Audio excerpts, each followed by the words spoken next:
Hey, in the immortal words of Judy Brown, happiness is a choice.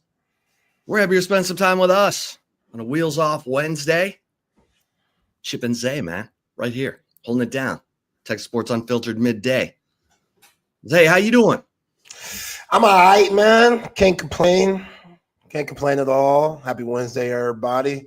How you doing? Doing good. Some interesting developments in the world. Oh, yeah. Starting with Ryan Conwell. So Ryan Conwell, who was the second leading scorer behind Fremantle at Xavier last year, he's going to be a senior guard. Has committed to Louisville. And apparently Louisville backed up the Brinks truck. And Texas said, yeah, there's a limit. There's a value. And we're not going to really go outside that value. But they did pick up a commitment from Dalen Swain, the 6'8" rising junior, 2 years of eligibility, 6'8", who played great in Xavier's last game against Illinois. He was outstanding. Yeah. Like, if you're looking at a Dylan Mitchell type, I think the fact that he went for, what was it, 27 against Illinois tells you that he's got more to his game than that. So Dalen Swain, in his last game against Illinois, he had 27 points on 10 of 17 shooting, 3 of 5 from 3-point range, hit all 4 of his free throws, 8 rebounds, 3 assists, and 3 steals. That alone tells me that Dalen Swain, who's 6'8", 220, long, he's got some upside. Yeah. I think this is a good signing for Sean Miller, bringing him over from Xavier. Physical, really physical.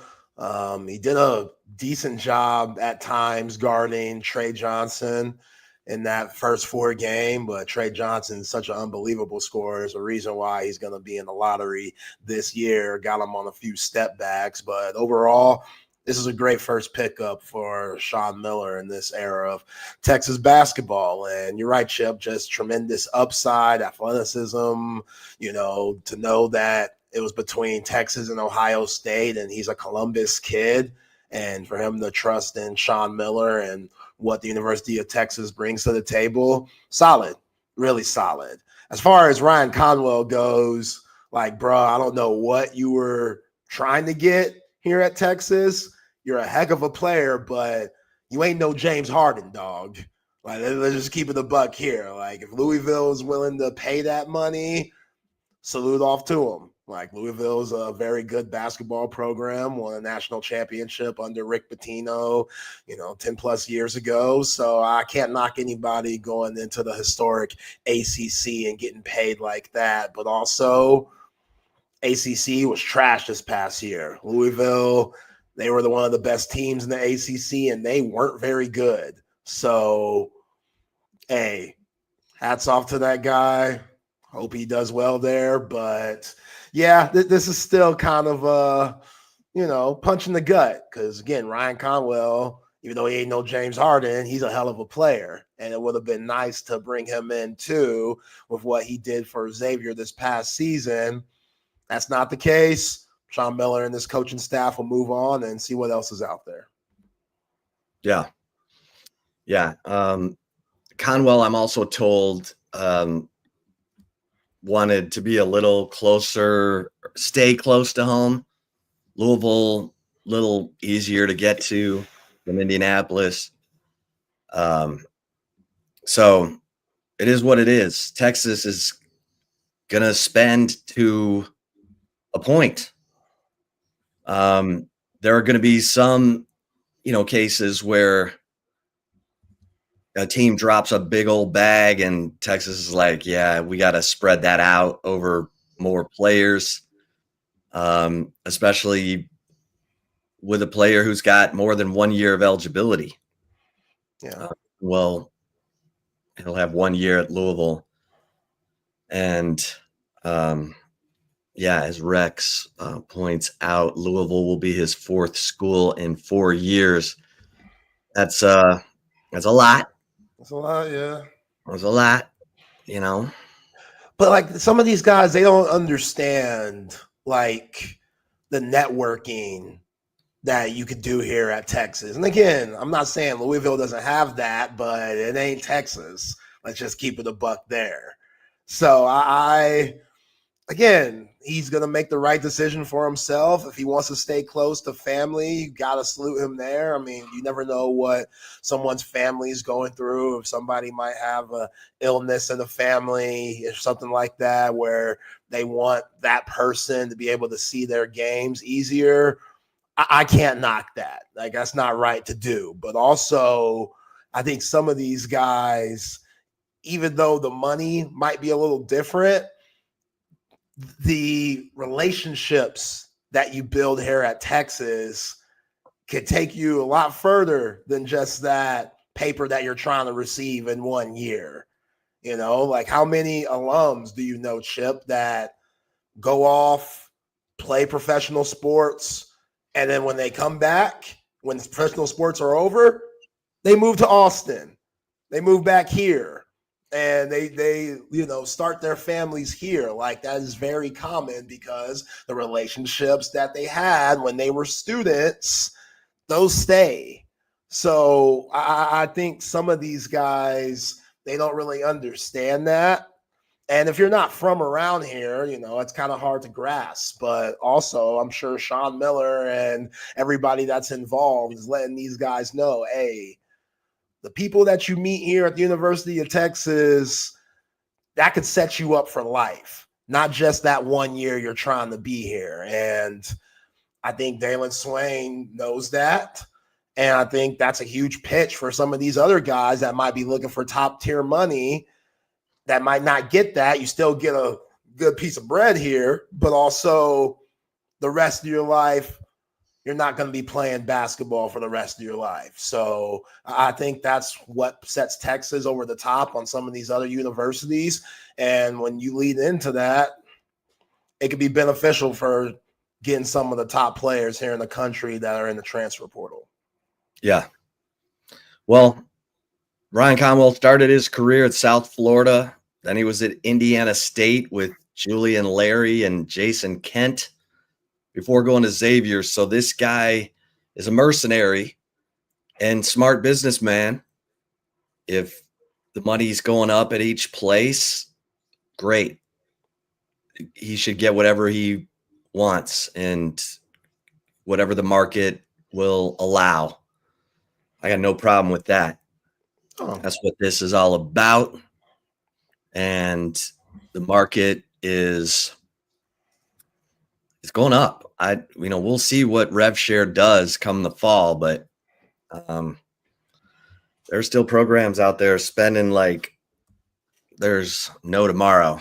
And I'm told Louisville basketball has some of the, they got that Kentucky Fried Chicken money. Got KFC. They got Papa John's. I don't know who owns Papa John's anymore. At one point, Jerry Jones owned like 49% of Papa John's. What happened with that? Papa was being a little racist. You remember that? Yeah. John was being racist as hell, saying some crazy stuff. Then you would see him at different sporting events and he'd be drunk off that yak. And you're like, damn, John, like, I know pizza is slinging well, but let's slow down a little bit. Yeah, slow down. They had to bring in Shaq Diesel to balance out the racism, because I guess folks weren't buying pizzas like that. And they brought in Shaq. You know, Shaq, he'd do anything for the money. Like I see Shaq on TV any chance you turn it on. Here's a Shaquille O'Neal commercial. Oh, yeah. So, you know, I don't know what Papa John's is doing now when it comes to numbers, but yeah, man, they Louisville, they got some money. They got some money. Yeah, the actual Papa John was canceled. He had to sell his majority ownership in the company. Peyton Manning quit Papa John's. Peyton Manning's like, yeah, I don't need this anymore. Y'all are jacked up, saying stupid stuff. We know those Mannings. They know a good endorsement deal. Yeah, they do. For sure. They're very business savvy. And now it's trickled down to our boy Arch Manning with Waymo and Red Bull. And, you know, he's getting it. He's getting it. He's understanding that Uncle Eli and Peyton and Pops, Cooper, you know, there's some paper to be thrown around here. You just got to see what makes sense for the family. And a lot makes sense for the Manning family. Well, I saw something with Peyton recently. Peyton was slinging Toll House cookies recently. I saw that. Like Peyton and Shaq must have a bet going on who can have the most endorsement commercials, because between those two, they're everywhere. Kevin Hart was in there for a while. Yeah. It seemed like I saw him everywhere.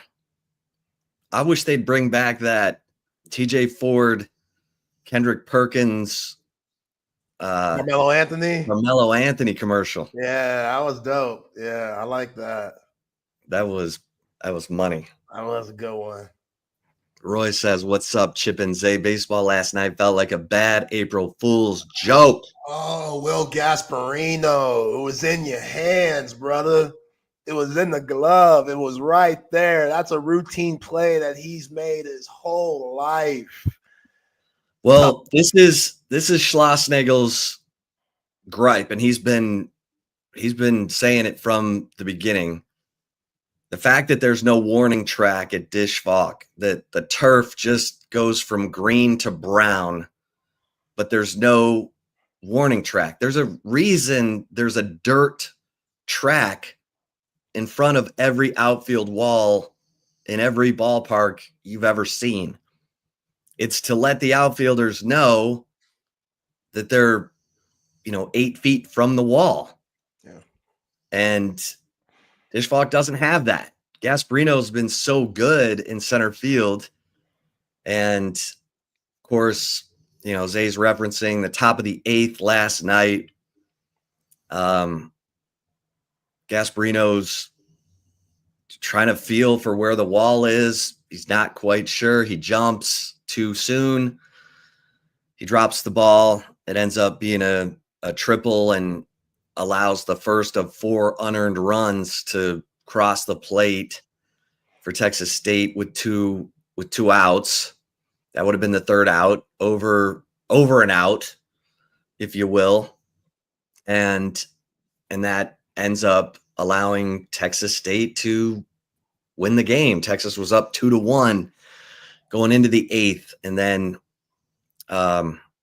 Texas State scores 4 unearned runs in the top of the 8th. It's another wasted, incredible performance from Cade Bing. I'm starting to feel sorry for this guy. I mean, he pitches 6 1/3 no-hit baseball. Now, he gave up 3 walks.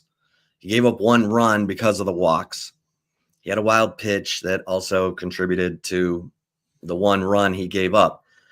But 6 1/3 of no-hit baseball, this guy doesn't get a decision.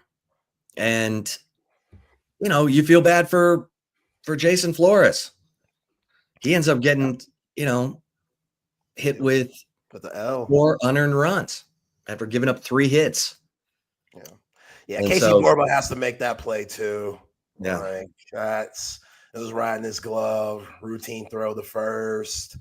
He loses track of it right after Will Gasparino had his era, and that's just that's how baseball is sometimes. I mean, again, everybody was perfect. Like everybody be doing it. That's not the case. It was a tough 8 inning. And, Texas, they were in multiple situations. Like Ethan Mendoza, this was probably his worst game as a batter. 0 for 5, brutal. yeah. Multiple chances, in the 5th and 7th, where they put 2 guys on the bases, 0 outs, come up with nothing. That's tough. It's Yeah. tough. And obviously no Max Ballou. I'm sure he would have helped in any way possible if he was available, but we know he's week to week with the thumb issue. And Adrian Rodriguez didn't play last night.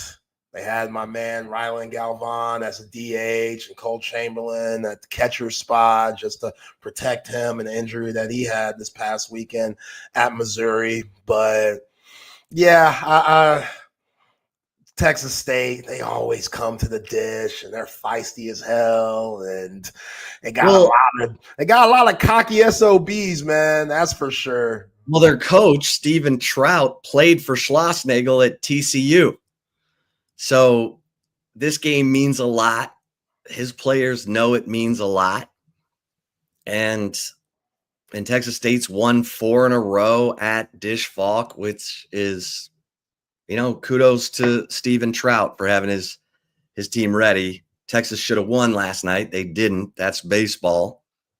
Schloss was asked, okay, were you looking ahead to number 3 Georgia, who's rolling in here on a 9-game winning streak and is the hottest team in the SEC, maybe in the country?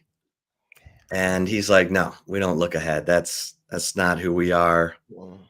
We have too much respect for the game, all that. But yeah, that reminded me of the UTSA game a couple weeks ago, where Texas makes some, poor defensive plays and UTSA's right back in it. No, UTSA wins.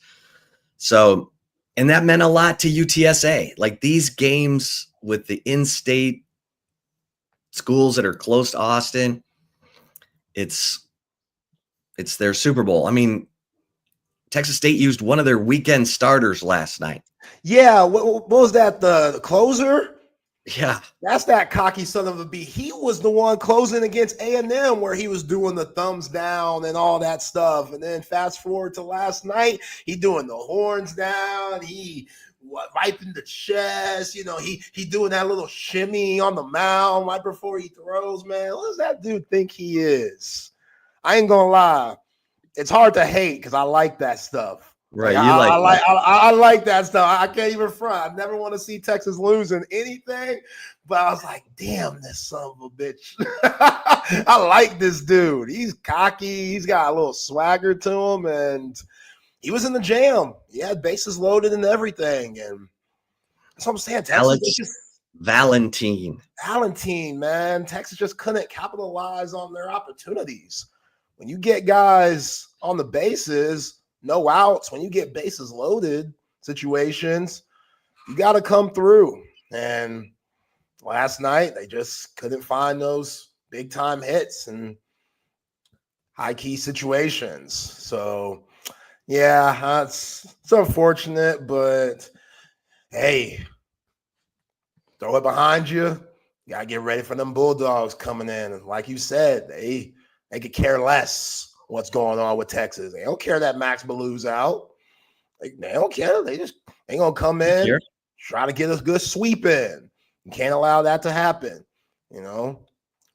Yeah, Texas, Georgia, Arkansas, all, and Tennessee, all are 8-1 in SEC play. So this weekend, big separation weekend. Yeah. LSU at 7-2, Texas A&M at 1-8. Why does Jim Schlossnagle always eat in the dugout? Yeah, I think it's is that a superstitious thing, or is that normal? Did Augie used to eat in the dugout? It's like I don't know. Yeah, it's like a nervous tick. Okay, because only in baseball you could do that. Like it'd be very crazy to see Steve Sarkisian on the sideline scarfing down an Uncrustable going into the second quarter or something like that, or Vic Schaefer on the sideline, eating an orange or a tangerine or something. Like everybody be like, "What the hell?" But in baseball, it's such a laid back type of game. Like it's just cool. We don't think nothing of it. Like Schloss, he just in there eating bananas. I don't know what he had last night. My man Ty Harrington was on the call and stuff, and they were talking about he had some carbs. So, maybe it was a Uncrustable PB&J or something like that. But I'm with it. Rex St. Charles says Augie ate. He chewed out every player every game. Yeah, that's a different type of eating there. Those. If you haven't Googled Augie's rants, they're the best. He's a nice guy. Best. He was a sweet man. He's just a sweet man. He's very passionate. R.I.P. Augie. Absolutely. Uh-oh. SEC Network Plus is complete garbage. Damn, CB, for real? It's CB. All right, CB, explain. Yeah, I'm sure people might agree with you, but I watched the game with ease last night.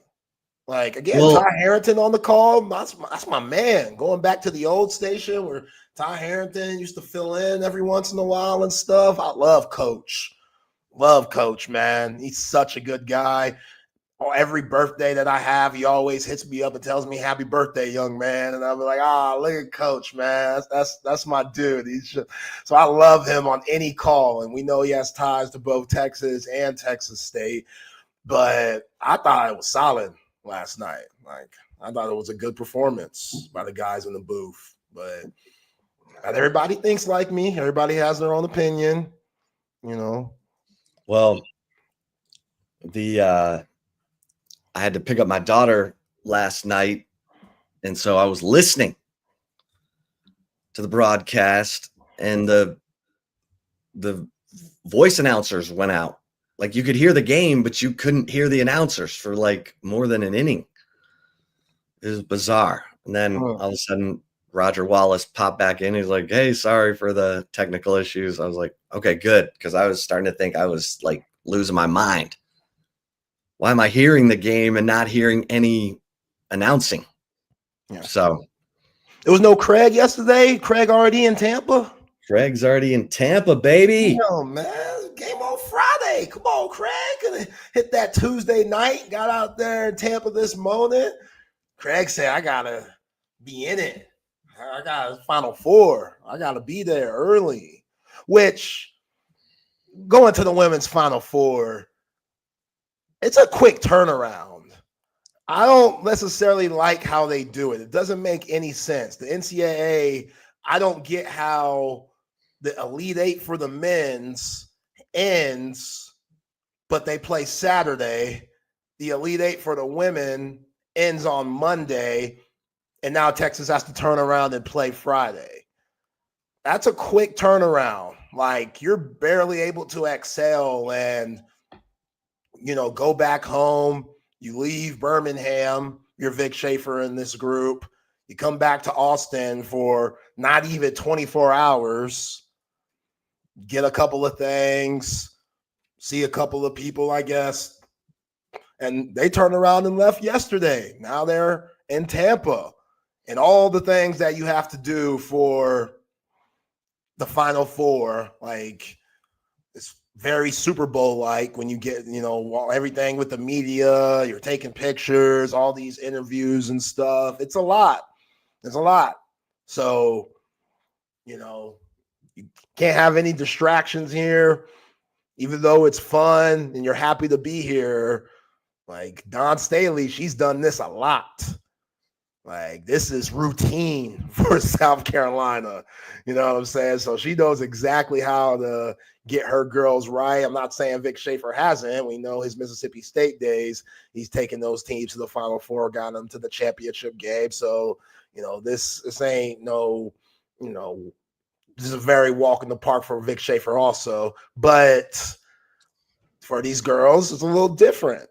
So I think the NCAA, they need to change that a little bit.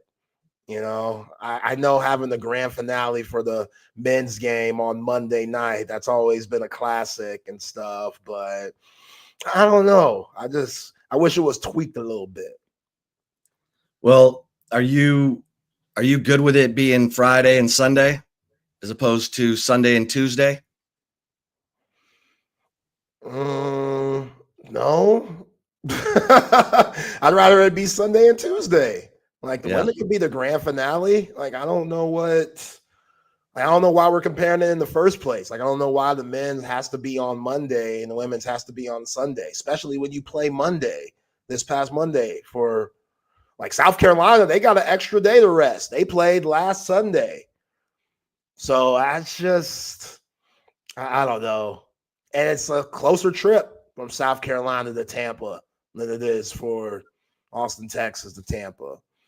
So I'd rather have Sunday, Tuesday. But again, when you get here, like, you just got to be happy that you're here, happy that you get a chance to play for a national championship. And I know Vic Schaefer is going to take that mindset with the Lady Horns. And yeah, they'll be ready to play this Friday. You like them? What's your gut? Like I told you yesterday, I'm 50-50. Yeah. It's going to be tough. It's going to be tough. Yeah. If you look at the numbers, South Carolina, they're lopsided toward South Carolina. Texas won the home game here 66-62. But if you look across the board, their players shot it better. South Carolina won points off turnovers. Well, they won that in the last game. They won the rebound battle twice. They won the fast break points all 3 games. Points in the paint, they tied in game 1. Texas won it big in game 2, and South Carolina won it big in game 3. And South Carolina's won the bench points battle 2 of the 3 times. Not surprising when you're bringing in Malaysia, Full Wiley off the bench, and Tessa Johnson. Yeah, she's a woman's version of Kyrie Irving, Malaysia Fulwiley. Like, her speed, her finishing ability. Like, I was watching the other day, and she drives in the lane, and she put it behind her back in traffic, nonetheless. Like, Bobby Knight's probably rolling over in his grave right now, seeing that type of ball. Like, what? Screw Bobby Knight. Screw Bobby Knight. He's a GOAT. What are you talking about? That's a Mount Rushmore coach. Sometimes you got to choke somebody to get your point across. You know what I'm saying? You're killing me. You hated Tom Schubert. That's different. I ain't have no talent. If I had talent, talent like Isaiah Thomas, what you mean? If I had Steve Alford's jump shot, I'd take a little bit of that, dark criticism that I got. Like, Tom Schubert needed to understand what he was working with me. I ain't have all that. Well, so you getting after me, it didn't make much sense. Jack's right. The Texas women, this has got to be a Kyla Oldacre, Taylor Jones game. Vic's got to make sure that that's where this game is. Now, I don't think Dawn Staley really, in that game in Austin, I think she was kind of content to let her players have to figure it out. Yeah. If Kyla Oldacre started just dealing like she did in that game, the game in Austin, I think she would adjust her. You should make adjustments to try to, get the ball out of Kyla Oldacre's hands or double her or whatever. That game, she got it done. One-on-one with Chloe Kitts, Kyla got it done. Yeah. So everybody's going to have to step it up because listen to these shooting percentages. It's not great for the Texas women against South Carolina. The best field goal percentage, the best shooting has come from Jakalengo Mwenentanda. She's 6 of 9 in the 3 games against South Carolina. That's 67%. Kyla Oldacre is second. She's 12 of 24. That's 50%. Taylor Jones is 8 of 18. That's 44%. Everyone else, including Madison Booker, is below 32% shooting. Maddie Booker's 14 of 44 in the 3 games against South Carolina. That's 31.8%. Rory Harmon, 31.4%. Brianna Preston's 2 of 7. That's 28.6%. Shea Holly's 3 of 15. That's 20%. Jordan Lee's 2 of 11. That's 18.1%. Yeah. And that's what's scary, like a mental game. All those stats that you threw out, that getting into Texas' head. Right. They don't have a good experience against South Carolina. No. I'd watch that game, the second game at the Mood. I'd watch that over and over again. If I'm Vic Schaefer, I'm showing them all those highlights. And what's terrifying about Dawn Staley and her group, they don't have one player that averages over 25 minutes a game. Pow Pow, 25.1. Like, she has the most minutes on the team. Everybody else is around 20, 18, 21. So fresh bodies all the time for the Lady Gamecocks. And Madison Booker, she's most likely going to play the full 40 or at least plus 35. So even though they're a lot leaner than Texas going up against Taylor Jones and Kyla Oldacre, we know how teams play Texas now. Could care less what Shea Holly does, could care less what Rory Harmon, Jordan Lee, Brianna Preston, what they do. Anytime Taylor Jones and Kyla Oldacre touch the ball, we're going to leave Rory Harmon and go double team that. Just like what we saw with Haley Van Lith and Mark Campbell's team at TCU. They just take off and they're going to help. So if I'm Vic Schaefer, I'm letting Kyla Oldacre and Taylor Jones know, hey, you don't have time to catch it and dribble and get into your move. It's either catch, left shoulder, right shoulder, go up, or catch and inside out game. Look outside. And if you're Rory, once you catch the ball from the post, you got to attack. You can't hold the ball because Raven Johnson, one of the best defenders in the nation, she could take you out of your game. Like, Raven Johnson does a terrific job on Rory Harmon in the 3 games that we saw.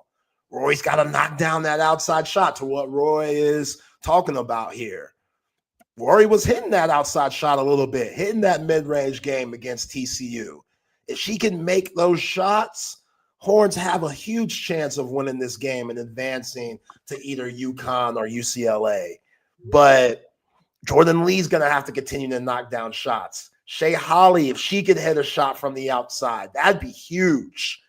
That'd be huge. If she could find that 2024 Shea Holly where she was shooting like 35, 36% from 3, that'd be huge, man. Because, again, Dawn Staley, they are not worried about her at all. They're worried about Madison Booker, Kyla Oldacre, and Taylor Jones. A little bit with Rory Harmon, but it's more Rory Harmon's defense than anything. Offensively, they're going to let Rory Harmon try to beat him because that's not Rory's game. She's a pure point guard. She wants to get everybody involved. She wants to control the offense. She's not necessarily a scorer. But she got the message against TCU. She got the message against TCU. She was looking for her shot early. She hit it. She hit a 3. Yeah. It was like, oh, okay. There we go. That's she had time to dust the ball off, check the wind. They didn't even try to contest that 3-point shot. They were like, go ahead, Rory, shoot it. Roy was like, all right, I'll take it. Yeah, she's gonna, and we had that up there. Roy said, and he's right. She's got to look for her offense. If they're gonna just leave her, and Shea too. I mean, people expect you to know if Garrett Wilson's gonna be in Tampa. He better. If he ain't there, you got to drop him, Shea. You got to leave him. If he ain't there, this relationship can no longer happen. I don't care what he has going on. He could let the Jets know. If the Jets are like, hey, we need you in New York for something, he'd be like, nah, I got to be there for my woman. She in the Final Four. This is her last go around. I got to be there. I got to be supportive. I feel like the Jets will understand whatever responsibilities that Garrett Wilson has. I know he's negotiating a new contract where he's trying to make that Amon-Ra St. Brown money, $30 million a year, which Garrett's a hell of a player, but I don't know about all that. Either way, he needs to be there, CB. He was at the round of 32 game. I saw him. He was wearing all black, trying to disguise himself. Like, nah, we see you, Garrett Wilson. Support your woman, bruh. I don't think he'd wear the burnt orange, though. That's why he needs to wear the burnt orange, even though he's been a Texas hater, a known Texas hater. We don't forget, Garrett. We don't forget when you were going through that process of Tom Herman recruiting you, and you were like, I don't even like Texas, man. I'm just here, Like, he was going to Ohio State from jump. Brian Hartline and those guys, they wrapped that up early. Ryan Day, they wrapped that up early. But yeah, man, wear that Texas Shea Holly number 10 jersey. Ain't nothing wrong with it. Be proud of your woman and what she's doing. You know what I'm saying? Because Garrett ain't won nothing in the NFL at all. So maybe some of what Shea's got going on can rub off on him a little bit. Yeah. But you know who's the X factor in this game that we don't talk about enough? Jacqueline Winnentonda. Yeah. She is the X factor. If she can guard Chloe Kitts and hold her in single digits, Texas has a good shot. I can't preach enough how versatile and good Chloe Kitts is. Like, after Fluwali, I think Chloe Kitts is their best player. I might put Chloe Kitts over Fluwali just because she could do more. Like, she's a really good free throw shooter. She had a triple-double this year.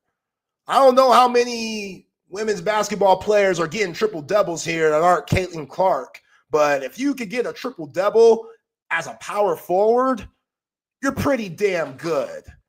Like, Don Staley, they'll run their offense through Chloe Kitts, and she'll find the right man. She'll find the right player on her team offensively. What was the third category for her? It was assists, rebounds, points.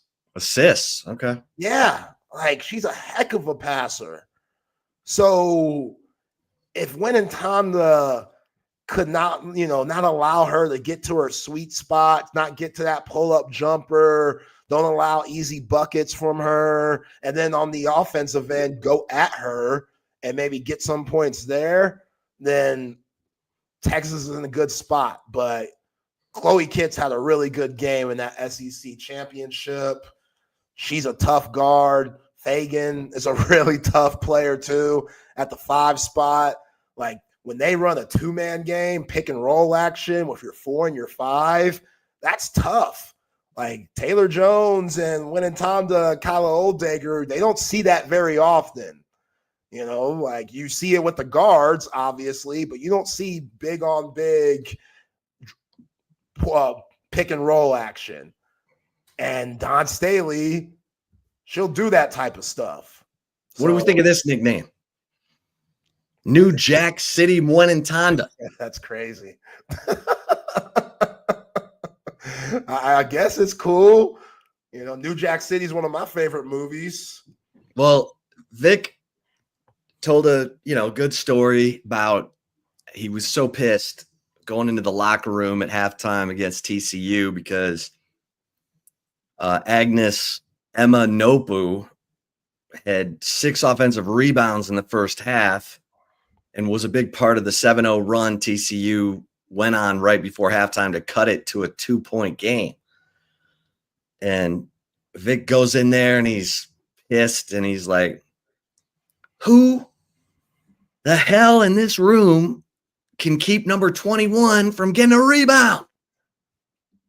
And Jaka Langum Tanda stood up, raised her hand, and said, Coach, I can do it. And she did. And Manopu did not have a single rebound in the second half. Not one. So Tanda, man, when she just slows down and doesn't rush and doesn't force anything, she's really good, like she was against Illinois. Mm-hmm. She just took her time, made sure that her feet were under her, got her shots up. They were falling. And she was converting 3-point plays, bringing the crowd to their feet. That's the thing about South Carolina. Texas tries to speed everybody up, and they do a good job of it. I mean, they win the turnover battle 9 times out of 10. But South Carolina speeds you up. Yep. And Texas has let them speed them up, and they can't do that this time. Can't do it, Zay. Yeah, any game that you want to play, South Carolina, they're good with that.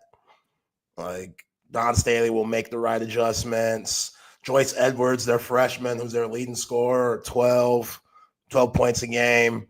Like, she's first team all SEC as a freshman.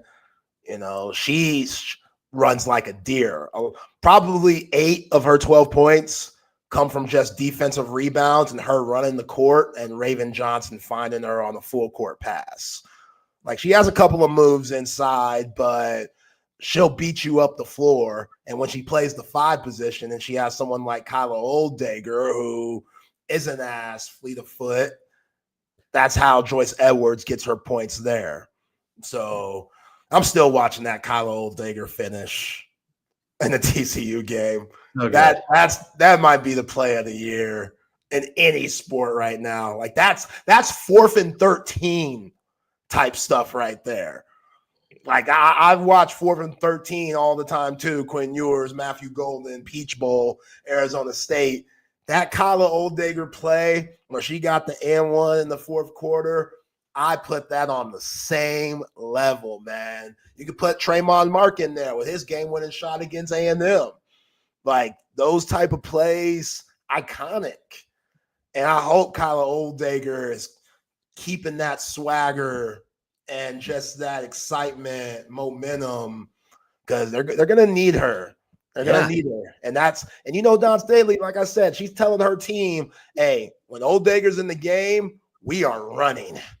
We're running. When you get a defensive rebound, push it. We're going to make this girl run.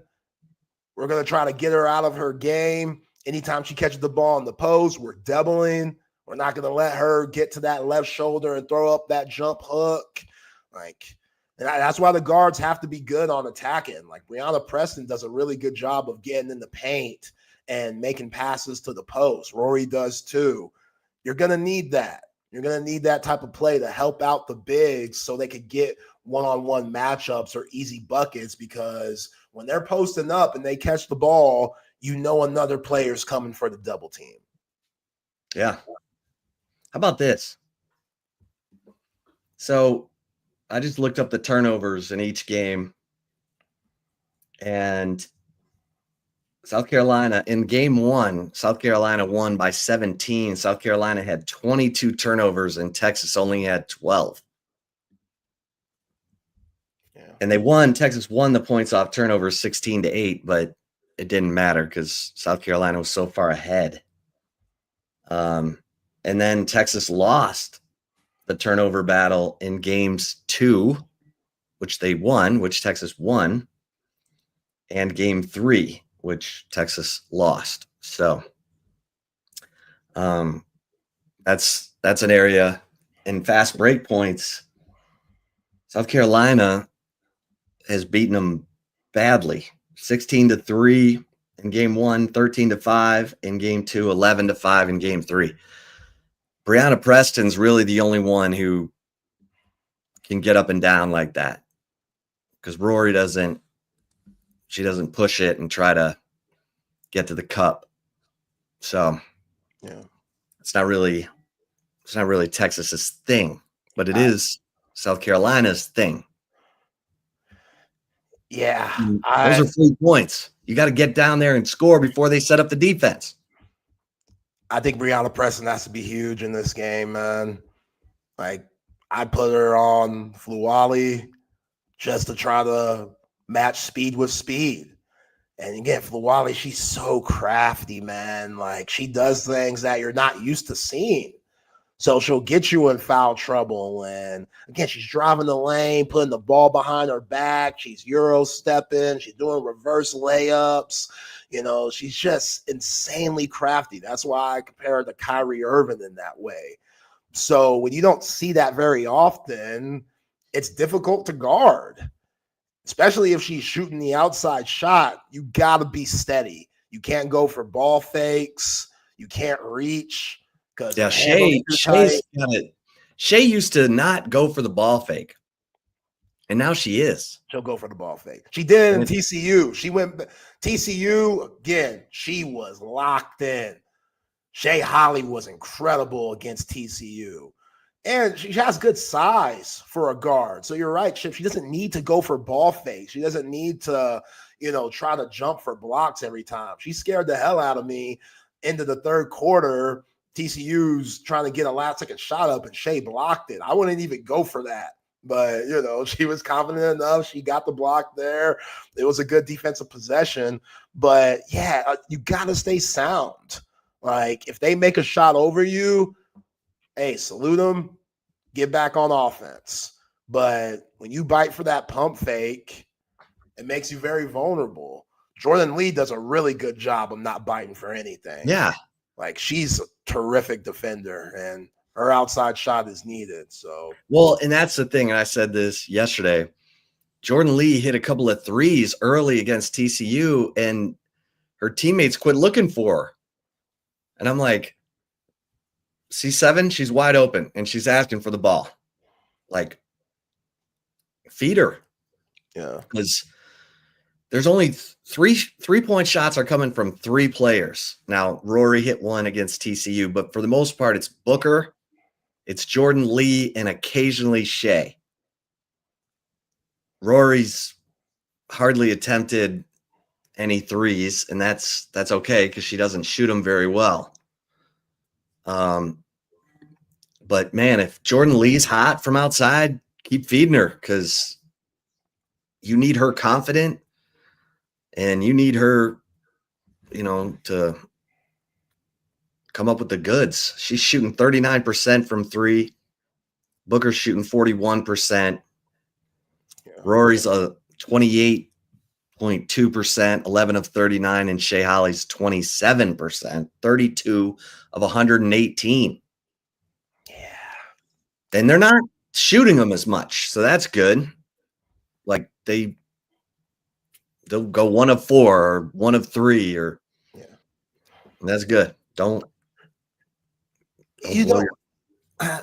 don't know if you'll be able to get these type of looks against South Carolina, but Vic Schaefer's out of bounds plays have been money. Like, they don't even run anything too crazy.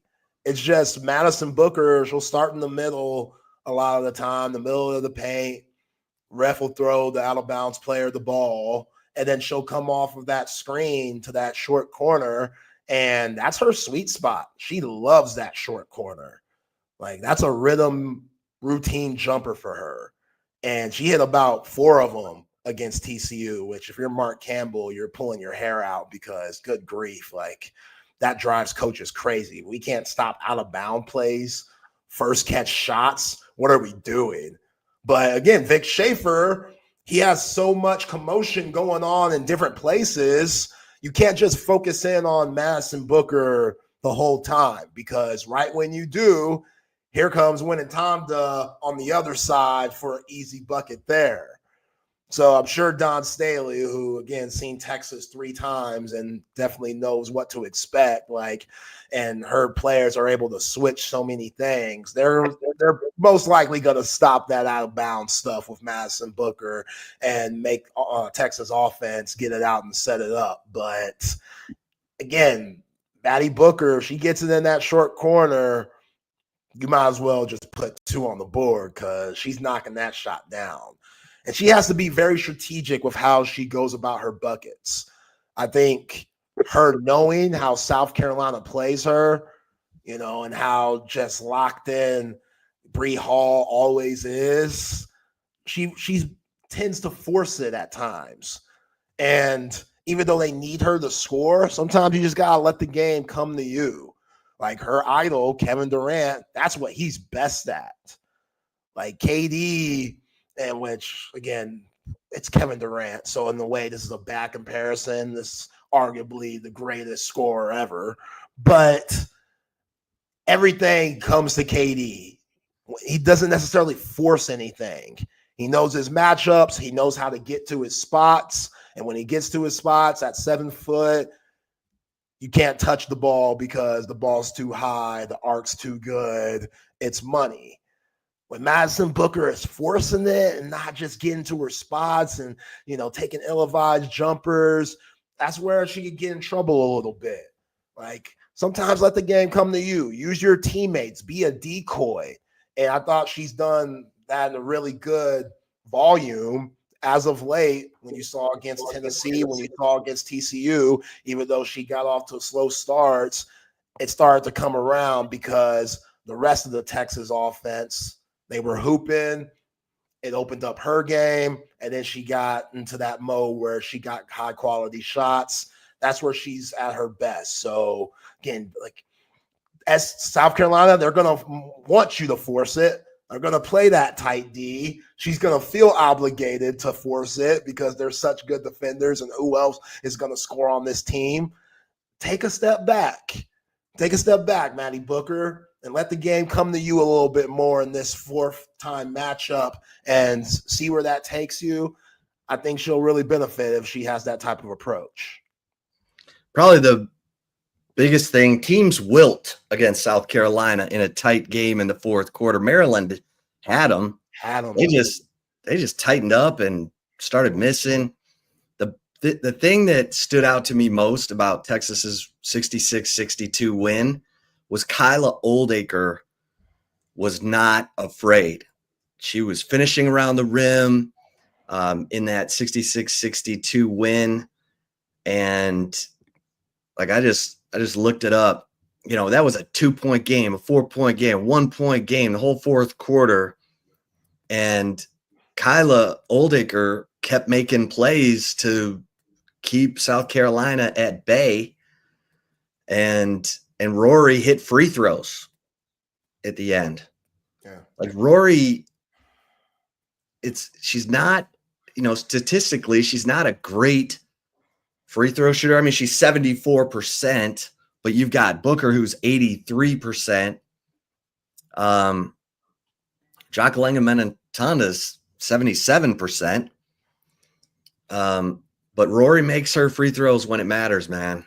And she wants the ball. She wants to be the one that gets fouled and goes to the line. So they're going to all have to step up and get it done. All right. We see this breaking news. Chris Beard staying at Ole Miss, and he should. That's what I'm talking about, Chris. He owes them. That's right. They gave him new life. That's right. He owes them. Yeah. Now, his culture is being built in Oxford. If you look at what's going on at Texas A&M, there's a pattern here with all the coaches leaving and being frustrated with what's going on. Trev Alberts, all these things. Why would Chris go be involved with that? You know what I'm saying? That's just right. And somebody said yesterday he's waiting for the North Carolina job. I think Herbert Davis just got an extension, so I don't know how that looks. Hubie, Yeah, old Hubie. But if I'm Chris, I'd wait a little bit longer. To get that dream iconic job. Texas A&M is not it. That's just not it. I'm sorry. Buzz knew. Buzz saw the writing on the wall. Buzz was like, man, I think I've overstayed my welcome here. It's just, this was one of the best teams I had. We can't even get to the Sweet 16 with these guys. I need to go to the DMV where I can find a brother walking on the street asking for change, put him in a Maryland uniform, and that dude give me about 9 rebounds a game. The DMV area, the hoopers coming out of that area are so good. They're so good. Like, that's a cream of the crop. Like, there's a documentary on it. I want to say on Showtime. I don't know what county they call it, but it's called like something county. Kevin Durant's in it. Carmelo's in it.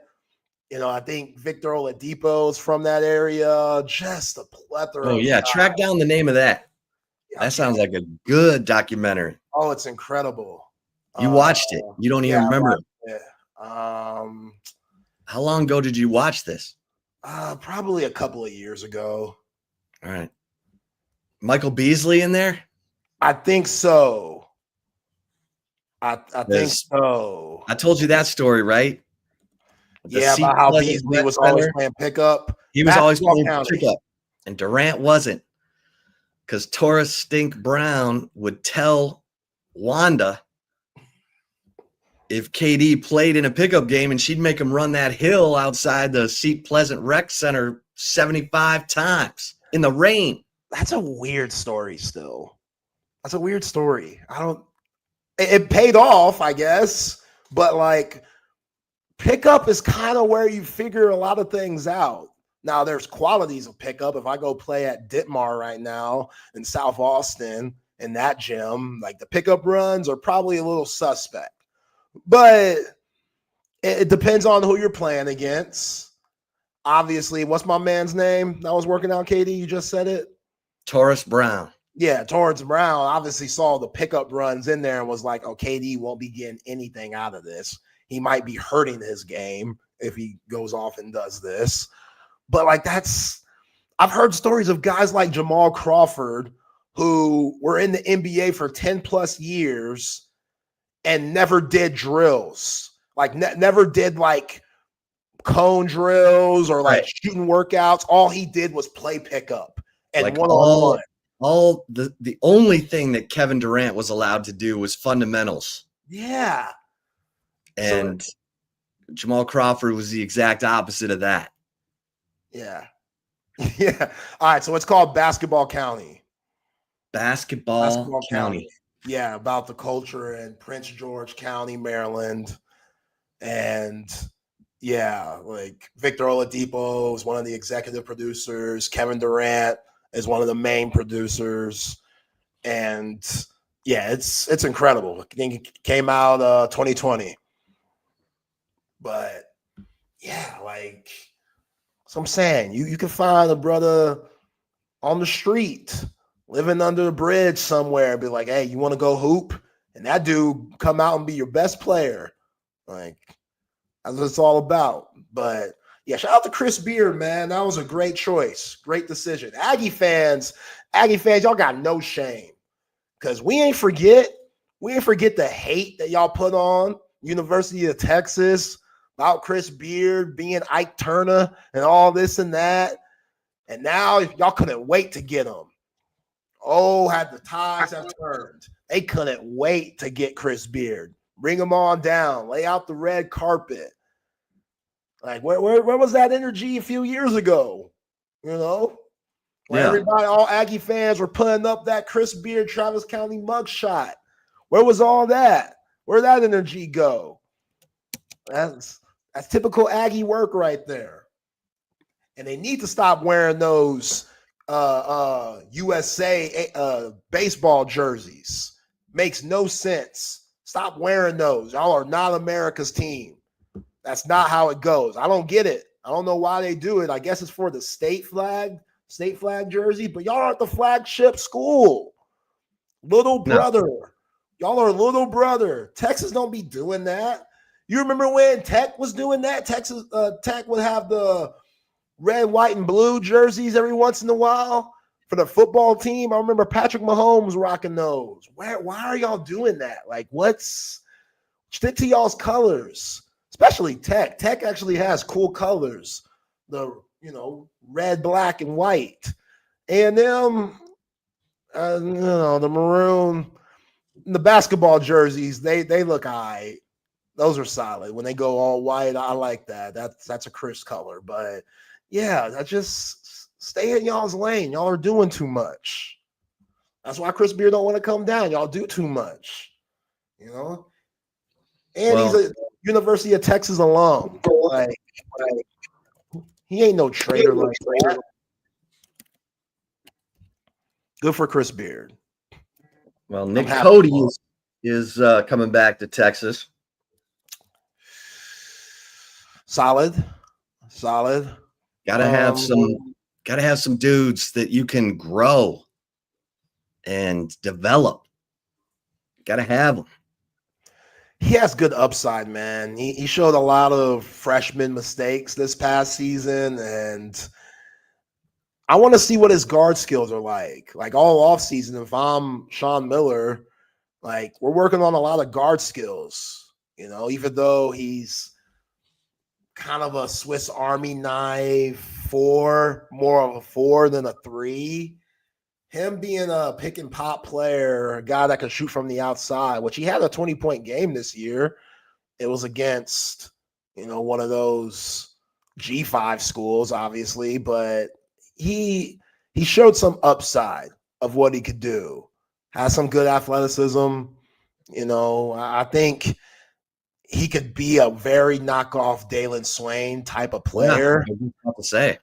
Yeah, I think he has that, in him, but he has to get in the weight room and he just has to crisp up those skills a little bit. That ball handling, the shooting, throw a jump hook in there. Like, right? How bad do you want it? Hey, how bad you want it, bro? How bad you want it? Like, if I'm Sean Miller, I'm letting him know, hey, we're glad to have you back, but don't think this means you automatically get playing time.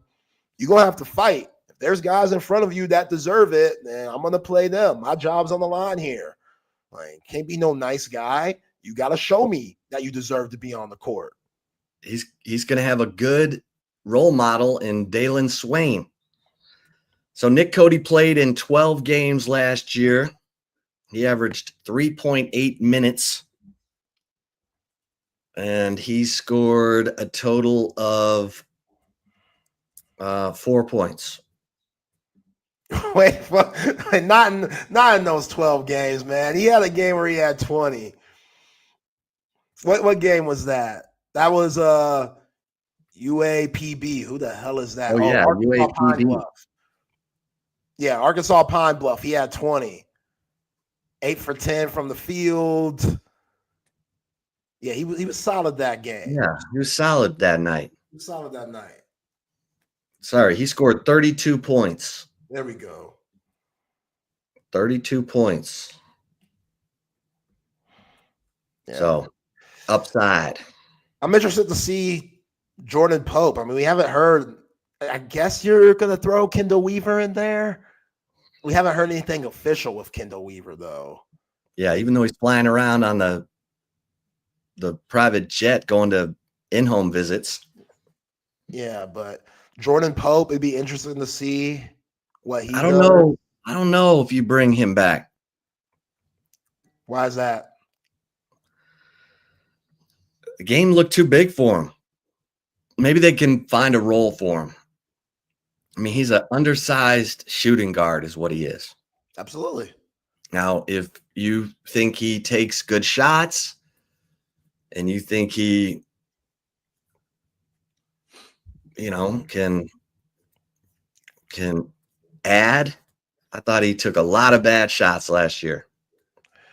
Yeah, and a little bit was his fault. A little bit was the offense. It didn't fit him at all. Like in this offense that we saw last season, if you weren't good in one-on-one, you're going to struggle. and they put the ball in Traymon Mark's hands way too late. Jordan Pope had the ball in his hands way too much early on. Like that should have been an easy fix. I mean, we talked about it. I don't mean to, beat a dead horse here, but in an offense where you're moving and you're coming off screens, Jordan Pope could be valuable to your ball club. But if he's having to break guys down one-on-one as an undersized guard that doesn't have a TJ Ford like first step or anything like that, then you're going to see what you saw this past year. And that was a very mid offensive player. So I do see what you're saying on the moment being too big for him. I don't think he's a starter. I think he's a 15-minute, 18-minute a game type player. Depends on the matchup. But I'm bringing him off the bench as like my 7th or 8th guy if I'm Sean Miller. And I don't know if Jordan Pope thinks he's that. Like, right. Yeah, the guy, freshman, sophomore year, Oregon State, playing for the Beaver, 17 points a game. Well, let me ask you this. Julian Larry led the team in assists last year with 102. Who was number 2? Jordan Pope? Trey Johnson. That's why Trey Johnson's going to be a first-round pick. Good. He had 90 assists and was number 2 on the team in assists, Trey Johnson. So even though he was a volume shooter, he found his teammates. Yeah, he did make some good passes this year. I give him that. He made some really good passes. I think he just had some moments where the shot selection, kind of like what I just said about Bass and Booker, he knew not too many bucket getters on this team with the offense that was given. I'm going to have to force some crap up. But toward the end of the season, when he started using his teammates more and Texas was going on a little bit of a run, it showcased his passing ability that was very promising. What do you think of Traymon Mark? I'd bring him back if I could. Okay. I'd for sure bring him back if I could, especially if you can't find a point. Like you're hunting for one, but is he willing to take a lesser role? Because I think he could be a solid point guard for your team, but also if you find a better point, will he be good coming off the bench? Because I don't. And again, it all depends on what we see from Sean Miller in this offense, which is a lot more free-flowing. Guys get a lot more looks. They like to shoot the 3 on the break. So the question is, does his game fit what Sean Miller likes to do? I think it can, but can it as a starter? That's kind of a to-be-determined type of situation there. But, yeah, Traymon Mark, he's still a very solid overall player. And I think that if RT would have put the ball in his hands sooner, he might still be the coach, damn it. But that clearly wasn't the case. Here we are. And, Traymon Mark, I think he has a lot of basketball left in this game, if that's even at Texas or not. Yeah, Xavier's point guard, Davion McKnight is out of eligibility, for those wondering. He actually got 5 years in because he got his COVID year. He was at Western Kentucky for 3 years, and then Xavier for 2. Sedona Prince got like 8 years. I know. Must be nice. Yeah. Must be nice. Sedona Prince was allegedly a criminal. What you talking about, Willis? Yo, man, go look it up. Sedona Prince, her track record ain't the best. She got some baggage. She got some luggage. Her guess who was? Oh yeah. Bad. Guess who was number 2 for Xavier in assists? Dalen Swain. Dalen Swain. Dalen Swain. Yeah. Uh-huh. That's I like impressive. that. And he had 20 blocks. He was second in blocks to Fremantle, who's 6'11". Fremantle had 24 blocks. Dalen Swain had 20. And Swain had 89 assists, second to Davion McKnight. Yeah. I like that. Yo, he brought the ball up a few times this year and just orchestrated their offense because Ryan Conwell was such a good shooter. Dalen Swain, not the best shooter. That's what he has to improve in, 25% from 3. Let's bump that up. Like we're in the lab. That's 6 a.m., 500 shots type stuff in the offseason, Dalen Swain. Get on that, you know what I'm saying? And make sure we get somebody, get those mechanics right. You know, hit up Brandy Perriman. Brandy Perriman's been, you know what I'm saying?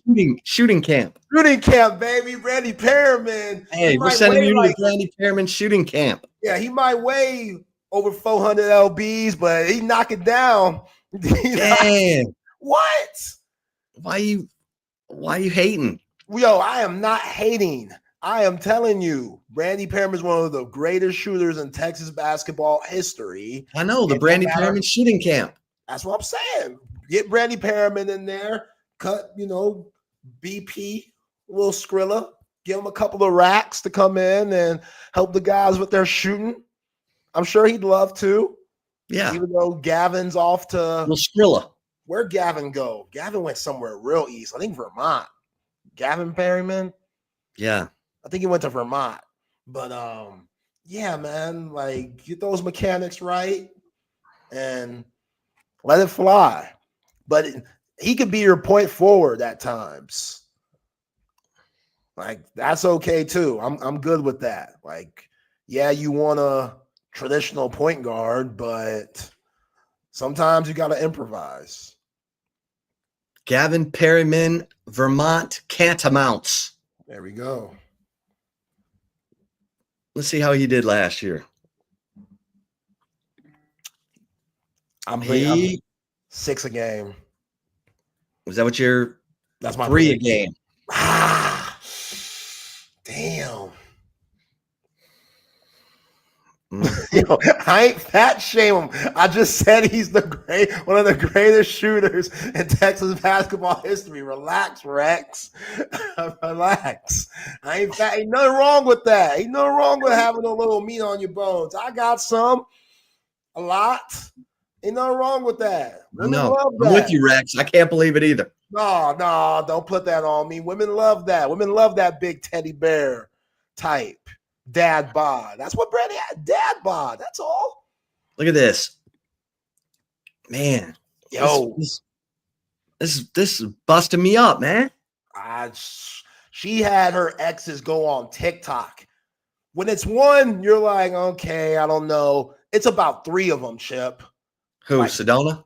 Yes, like 3 exes, ex-girlfriends that she had that all say around the same thing. How she get a little violent, has a temper. That's why Karen Aston kind of nudged her out the door here. Yeah. Yeah. And it's weird too, because there was a video that went viral when TCU advanced to the Elite 8. And like they were dancing in the locker room and stuff. Haley Van Liv, she was getting down, doing her little 1-2 step or something like that. And then the teammates, they were all loving it. They were all hyping Haley Van Liv up. Then here comes Sedona Prince, and she's dancing, and everybody's just kind of like cringing, like, "Oh, please stop." Now the dancing was horrible, so that might have been it. But it was just like. Everybody on social media was like, they can't stand her. They don't like her, this and that. And she's supposed to be a top 12 pick in the WNBA draft this year. So, you know, whichever team drafts her, and again, she's a heck of a player, like 6'7" bigs on the women's level don't grow on trees. But they're going to look into that. And You better have a strong locker room. yeah, you better have a very strong locker room because those women in the locker room already, they're going to know the stories, which again, allegedly. Zona Prince, she never, her lawyer and stuff, she never got in trouble, but all these things, they came up. So people could change. Hopefully she's figured it out where her next relationship, very civil, very cordial, nothing crazy. Hopefully she's going to therapy or something for it. But yeah, man, the things that you've heard on social media about Zona Prince aren't pretty at all. Not pretty at all. Have I mentioned Turner women's hoops? Right? I shouldn't laugh at that, man. I'm going to hell. I should not laugh at that, but y'all funny on here. That's all. We got a lot of comedians. Appreciate y'all for always rocking with us. Y'all are hilarious. But yeah. I saw Quinn Ewers, John Gruden, going back to his quarterback camp thing that he used to do where he always breaks down film on the quarterbacks, which John Gruden, like, he can't be anyway sober with the way he be acting. Like, he's got his Barstool gig and Portnoy's letting him do whatever the hell he wants, which he's hilarious. Like, all the email stuff, clearly that wasn't good, but I've always thought John Gruden was hilarious. But yeah, I saw that picture of him and Quinn Ewers hugging each other, and John Gruden said he loves Quinn Ewers, loves how he could spin it, loves his mind, and how he thinks the game as a quarterback, and thinks Quinn could have a very solid career in the National Football League. But also, John Gruden wears those shirts with the doll Chucky on it because I guess he looks like Chucky. So Gruden ain't all there. So take that with a grain of salt if you want. But yeah, I like Gruden's little quarterback camp thing. Are you showing your number one? Just in case I didn't mention it yesterday. Damn. First place in the men's tournament bracket challenge. Man, you clearly haven't had no humble pie in a while, man. You really been bragging. No, but I can only do it for a couple more days before it all falls apart. No, you deserve to brag, my friend. Hey, well done. What if Houston wins? I'll be insufferable. Because I've won a bowl pool. I've won an NFL Survivor. I've won one of those. That was good because that was a lot of little Skrilla. And I've never won an NCAA tournament bracket challenge. So, knocking. Knocking. Your chalky ass bracket has worked out, bro. Thank you. Yeah, it has worked out. As far as Houston goes, I don't know why so many people are thinking that Duke are just gonna run away with it. Like this is a weird matchup. Yeah, they're gonna drag you into the deep water. Yeah, and they're gonna make you play left-handed. Like if Cooper Flagg has 20 points, I'll be surprised. Yeah. Houston's going to limit him. They're going to make someone else beat him. And yeah, I'm ready for that Juwan Roberts matchup. Juwan Roberts, that dude is an animal. Juwan Roberts is one of those guys that, like, if it doesn't work out in the NBA or basketball wise, somehow you could see him making like a 53-man roster in the NFL type stuff just from being tough as hell. Like, that's the type of vibe that he puts out on the court. And I'm sure he can't stand all the publicity that Cooper Flagg gets. You can see him on these Gatorade commercials, and even though he wears Nikes in the game, I see him on New Balance commercials and stuff with Cameron Brink and Tyrese Maxey and Kawhi Leonard. So we know Cooper Flagg, he's going to be the number 1 pick in this year's draft. Like John Shire, he already said in a recent interview, I ain't letting him come back. Like, I know Cooper's flirted with coming back just because he loves college so much, and he's only 18. Like, he doesn't turn 19 until next year, 2026. But John Shire ain't letting them come back. Like, go make that money. It's only a slim opportunity or slim chance that guys are able to be the number 1 pick. It's right in front of Cooper Flagg. Go get it. But yeah, Juwan Roberts on Cooper Flagg is going to be a hell of a matchup. You know, it's the Con-Knipple matchup. That's the one that I want to see. Like, who's going to check him? Because Knipple at 6'7", he's so physical, 6'7", like 220, a pure jump shot. And you got to contest him hard because once he lets it fly, it's money. So when you go out to contest, then he drives the lane and he's really good playing off 2 feet, and he'll give you a little shoulder bump. And, you know, since he's 220, it makes you back off, and then he gets a clear look for the shot. He's an underrated finisher, underrated athlete. Like, I don't know how Duke always gets these guys like that and just they develop into heck of a basketball players, you know, like that's Knipple's been amazing throughout this run for Duke. He was the ACC. Did you start off with Uzan on him? I don't know. I mean, Uzan's a little light. Tugler? I'd probably put Sharp on him. Okay. I'd probably put Sharp on him. And Sharp's just 6'3", you know, even though he's a bigger 6'3", mass-wise, you know, 210. That's probably the best matchup. But, again, Knipple has him about 4 inches there.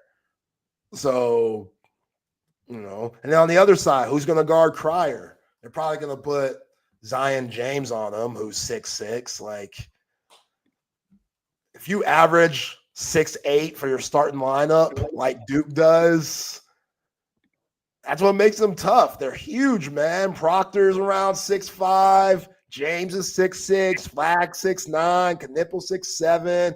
My South Sudan brother, Maluwach, he's 7'2", which he's a lottery pick. Like that guy, perfect lob threat. Him and Cooper Flagg be running that 4-5 pick and roll. Like, how do you stop that? Like, it's just that's gonna be fun. That's gonna be a great matchup.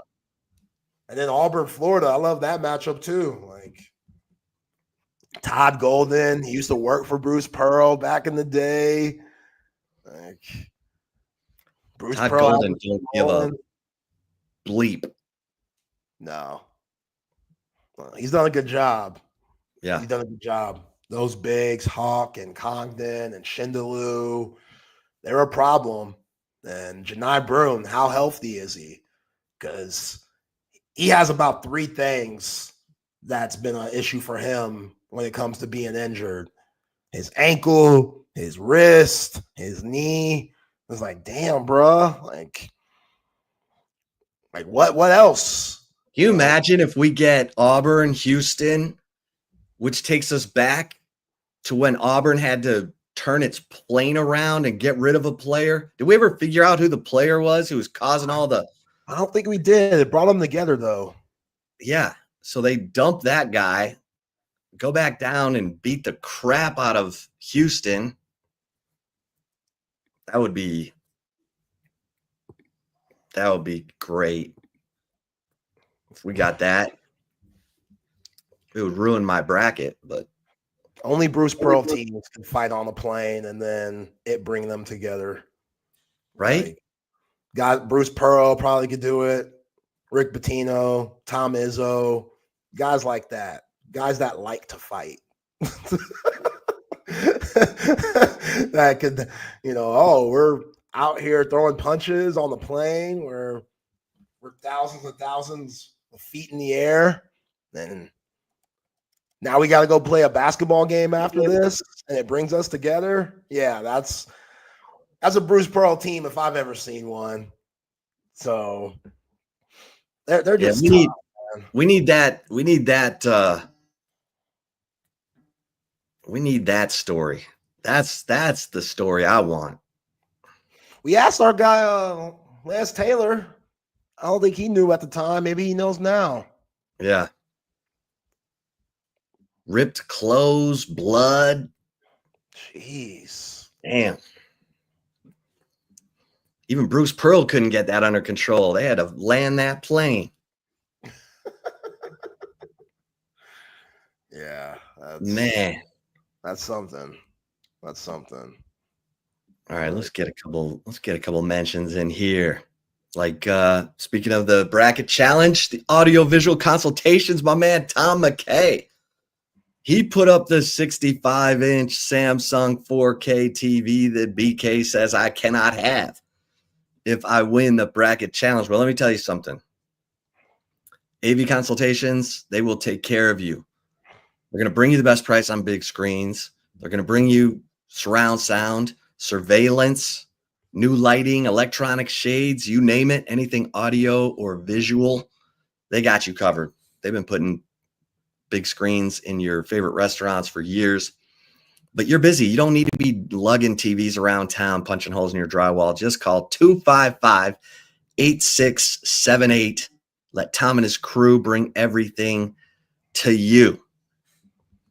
And whoever wins that 65-inch Samsung 4K, it's going to be beautiful. Hanging in your house. That's nice. McCall Custom Homes. Listen, you want to get that bathroom redone, the kitchen, maybe some extended outdoor space now that it's nice outside.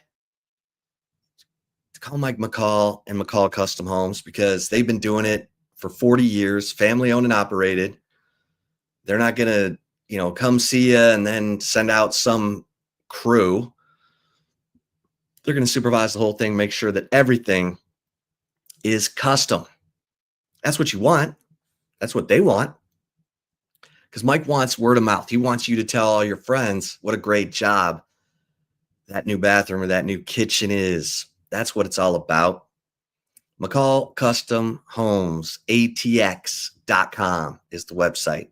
Check out the work on social media at McCall Custom Homes. Adding value to your home. And to my guys who are snoring out there, I know you're listening, but it's time to act.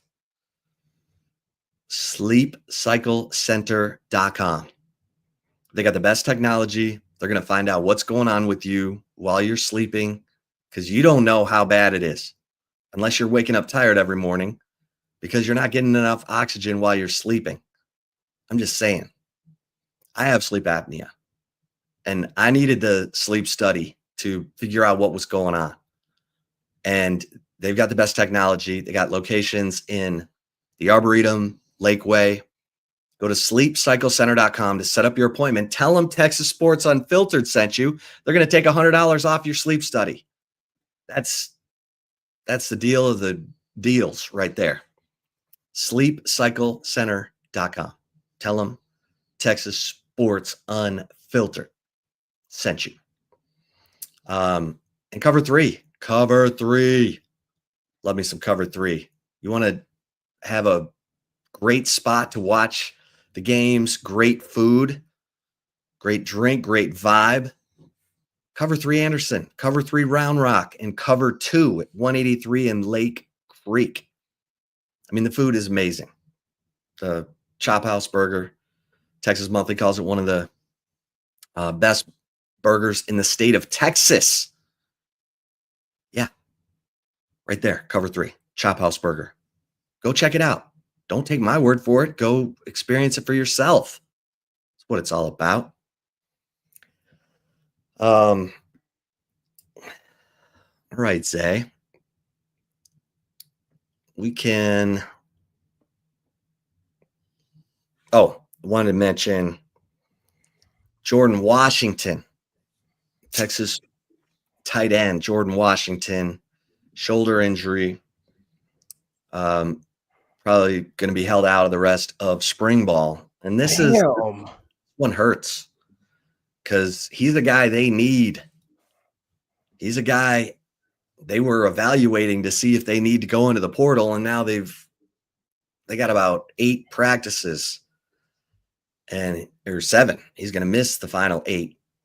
And that hurts because they're evaluating Jordan Washington, Spencer Shannon. They wanted to get a good look at those guys before deciding if they go into the portal for a tight end.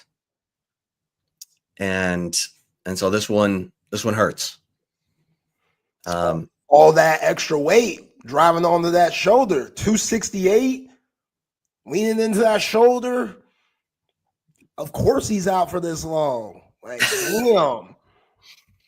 For real. They didn't forget that one. I did not. That's the first thing I thought of. That's the so first thing I thought of. They listed Jordan Washington at 268. Oh, man. He came to Texas at 230. And he got up to 250 last year. Everything was right in the world. 250, it's perfect. And then 268 this spring. But the guy can play, good player, good hands. But this hurts. Some injuries, Ryan Wingo with a hammy. Okay, CJ Baxter coming back from the knee. Okay, let's get a look at James Simon and some of these younger cats coming in. Ricky Stewart Jr. Yeah, Ricky Stewart Jr. That's my guy. I like Ricky Stewart Jr. He's wearing number 24, like Jonathan Brooks. Jonathan Brooks, man. He's got a little wiggle. He's got a little jump cut. I like it. Yeah, some injuries, it's okay. But this one was at a spot where you were evaluating Jordan Washington for a prime time spot. And now, transfer portal opens in 2 weeks. We shall see what Texas decides to do. Steve Sarkisian says we only go to the portal to, plug some holes here and there. Yeah. Did you see Sark's interview with Colt? Yeah, it's good. It was good. It's good. Yeah. Yeah. I mean, I love Colt McCoy. It was fun having him on. Chip and Zay. What was that, last year? Yeah, when he went in. Again, to what I was saying earlier about the networking and guys coming back home and living in the ATX. Like, Colt could have went in multiple places that he played in the NFL, multiple cities. And he said, no, like, my heart's in Austin, Texas still. Like, being close to the program, raising his kids here in Central Texas. Like, that's a big deal. And I love Colt, just like his influence on the program still to this day. Like, we know that he's in media now and he's doing a really good job there, but that's important. Like, when your name is in DKR, like Colts is, like, bringing your face around, that means a lot. And Colt McCoy, he's just a big part of the football program here and the university as a whole. Like, I think it's awesome. I really do. And yeah. Well, all these, there's so many former Longhorns. AJ Abrams, we talked about, he's in real estate. It's across all the sports, the baseball players, Seth Johnston's in, like commercial real estate. It's smart. Very. You come back, you're telling stories about winning a national championship or playing in the, like for Seth Johnston, Houston Street's back here. I mean, and James Street was one of the ultimate guys who stayed in Austin, became a conflict resolution, one of the best in the business. Business conflict resolution, which is a really niche-y area, but it's also a very, like, if you're good at it and the big companies are paying you to resolve conflict, man, you're banking like crazy. So, but a guy like Selvin Young, who started doing food trucks down in Houston, just there are tons of Longhorns in Houston, and they love doing business with Longhorns. So, yeah, it's smart. And Texas sells that. Sarkisian talks about it.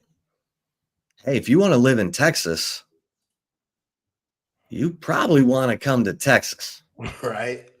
Because we got networking out the yin yang. I mean, some of the biggest real estate developers, Robert Rolling owns Omni Hotels and Gold's Gym. I think he might have sold Gold's Gym, but we talked about the fact that Robert Rolling bought La Costa Golf Club and redid it all so that the NCAA championships will be hosted at his property every year, because they have the hotel rooms to support the men's and women's teams and make it a great destination and a place that everyone wants to go to, like Omaha for baseball. So, man, having guys like that to work with and network with, that makes all the difference in the world. I'm just saying. Oh, you're saying it right, man. You're saying it right. Yeah, I mean, look at our guy,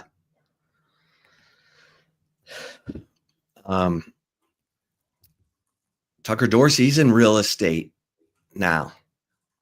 The linebacker who transferred in from James Madison. Guy's smart, Yeah. It's a good move. Make it work. As I'm saying, like, I don't know what you could do in Louisville, Kentucky. KFC is cool. Papa John's is cool. Sure, they got boosters and other areas for Ryan Conwell, but yeah, Case McCoy. I think he's in commercial real estate. Him and Dom Espinosa. Yeah, man, smart. Okay, that's the way to do it. Yeah, DDT, Diamante, Tucker Dorsey. Let's go. All right, let's get to the chip shop. Before we do that, though, Salt Traders Coastal Cooking, baby. Come on, date night or any night. This is the best seafood in Austin. You got it right there. I mean, Zilker, Rolling Wood, and Mopac. Just pull off during rush hour and grab you some happy hour oysters, raw oysters. Best selection of raw oysters in Austin. Best seafood in Austin. This is the seafood restaurant of Jack Gilmore, who also gives you Jack Allen's Kitchen. These are his favorite seafood dishes he's ever had anywhere in the world. And he's put them all in one restaurant. Salt Traders Coastal Cooking. Go check it out for yourself. Date night or any night. Salt Traders. Right there at Zilker, Rolling Wood and Mopac, and up north in Round Rock off Old Settlers. All right. Let's no, VY doesn't own no Cheesecake Factory. Vince Young Steakhouse. Vince Young Steak. Well, he don't own that either, but he makes a little change off of that. A little bit. Something. Yo, Rex, you wrong, man. You wrong. He put a lot of money into the Cheesecake Factory, that's for sure. He knows what every cheesecake that they have tastes like. That's for sure. Well, isn't that sad? That was like the first person when you asked John McClain that last Friday, you know any player that's gone pro? And the first person he said was Vince Young. Like, anyone else, John? Like, we know Vince. Come on, man. Anyone else you could have named in all your 50 plus years covering the National Football League? That's it. That one hurt me, man. Because I had a feeling he'd say VY just because obvious reasons, but I still hate that for Vince. And hate that he went through that and didn't have the right people around him. That's why it's very important when you're so young with so much money to have people that have your best interest and aren't trying to leech and, don't have anything going for them, but think that they're obligated to your money just because you knew them when you're in the 4th grade. Like, you're my homie, but I'm not just going to give it to you. I could give you opportunities with my platform to go out and get your own, a la LeBron James.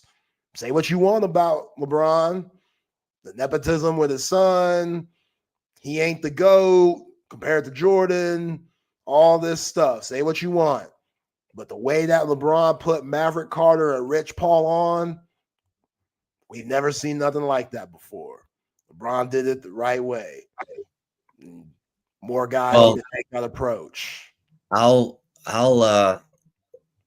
for the chip shot today, I'll do a little story about Vince Young. So when VY, finished up football, he got a job at Texas in the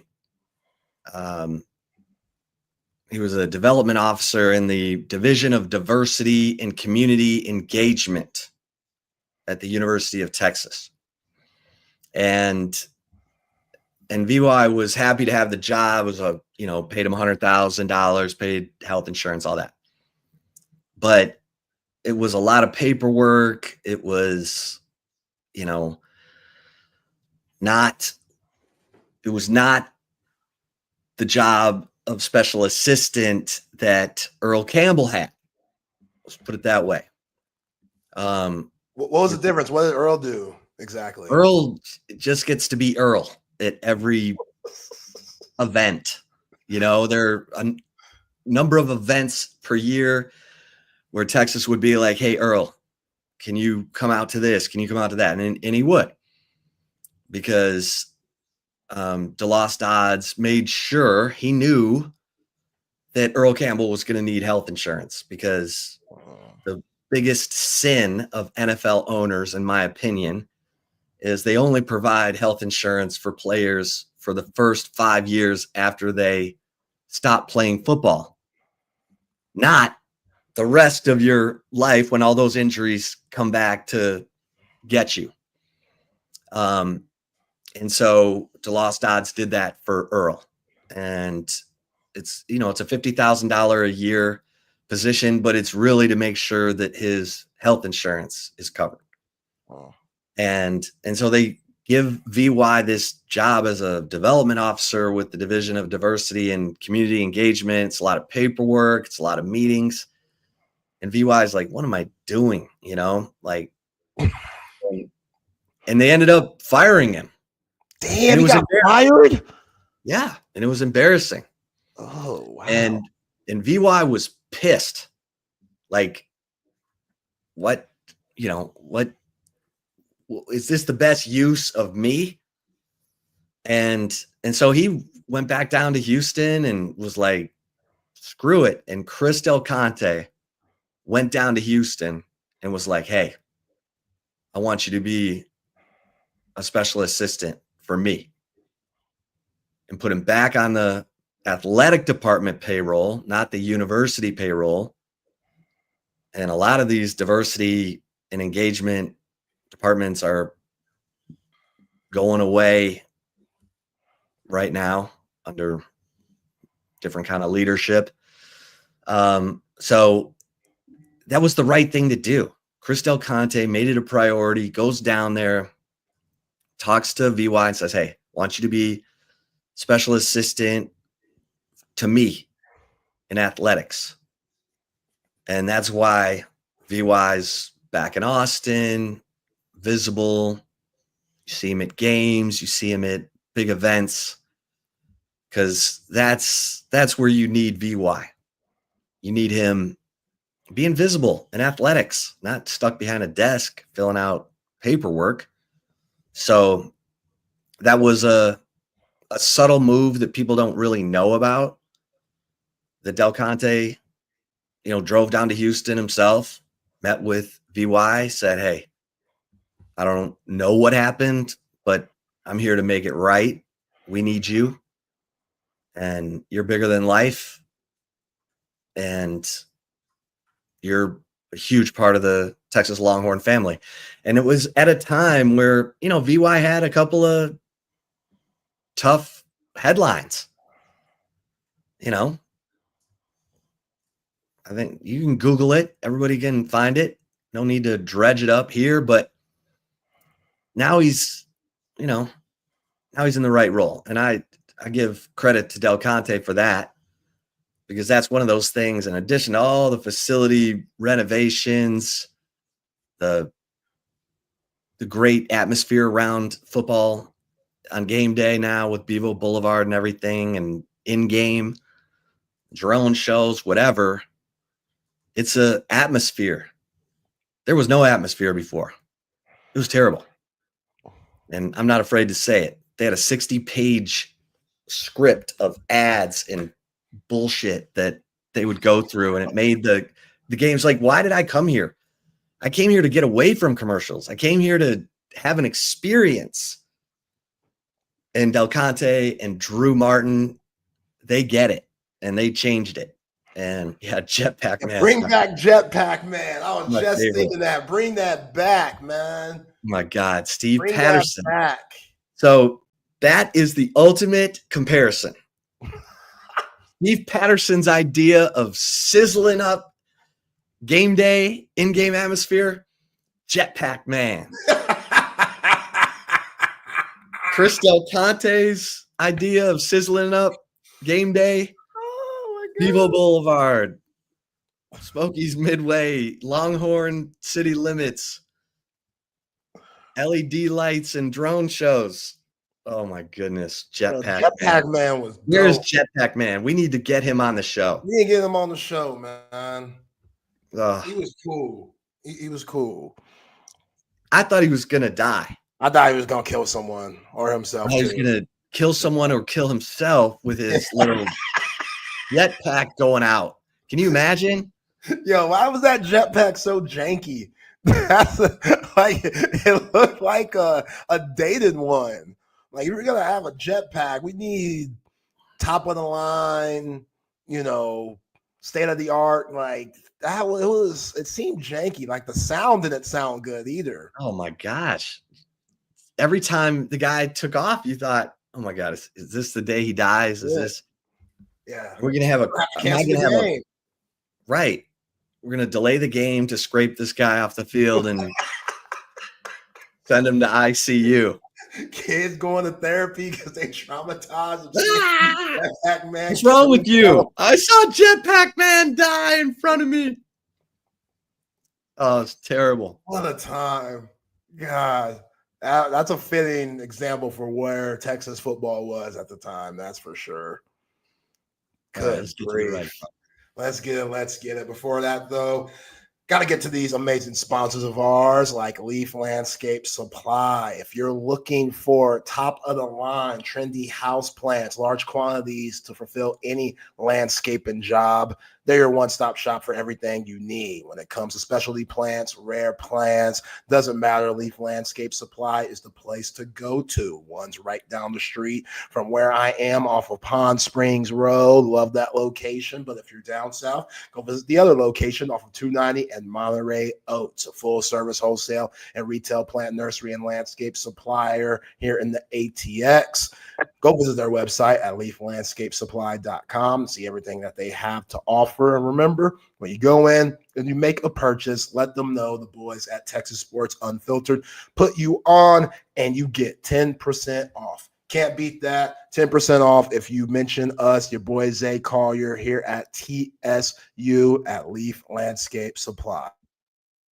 And Covert Bee Cave, Covert Automotive Dealership, that have been doing it in the greater Austin area for over 100 years. Wifey and I are Covert Bee Cave people. She absolutely loves our Buick Encore GT, and the process couldn't have been easier. You know, my wife, sometimes she likes to ask a lot of questions. She has to know what's going on. She had her notes ready to go and stuff, and every single question that she asked, my man Daniel, Marcus, Jerome, they answered it to a T. We went in for one day, saw what was out there.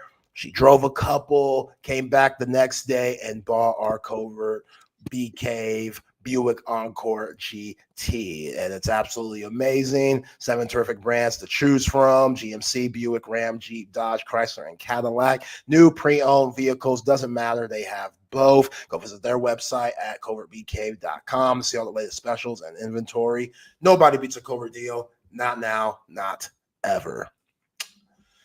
All right, Chip. So a couple of things here for the right call today. Both pretty hilarious, but also a little dark stories here. The first one, yesterday, Atlanta Hawks game. Speaking of Jetpack Man, this kind of goes to that type of vibe.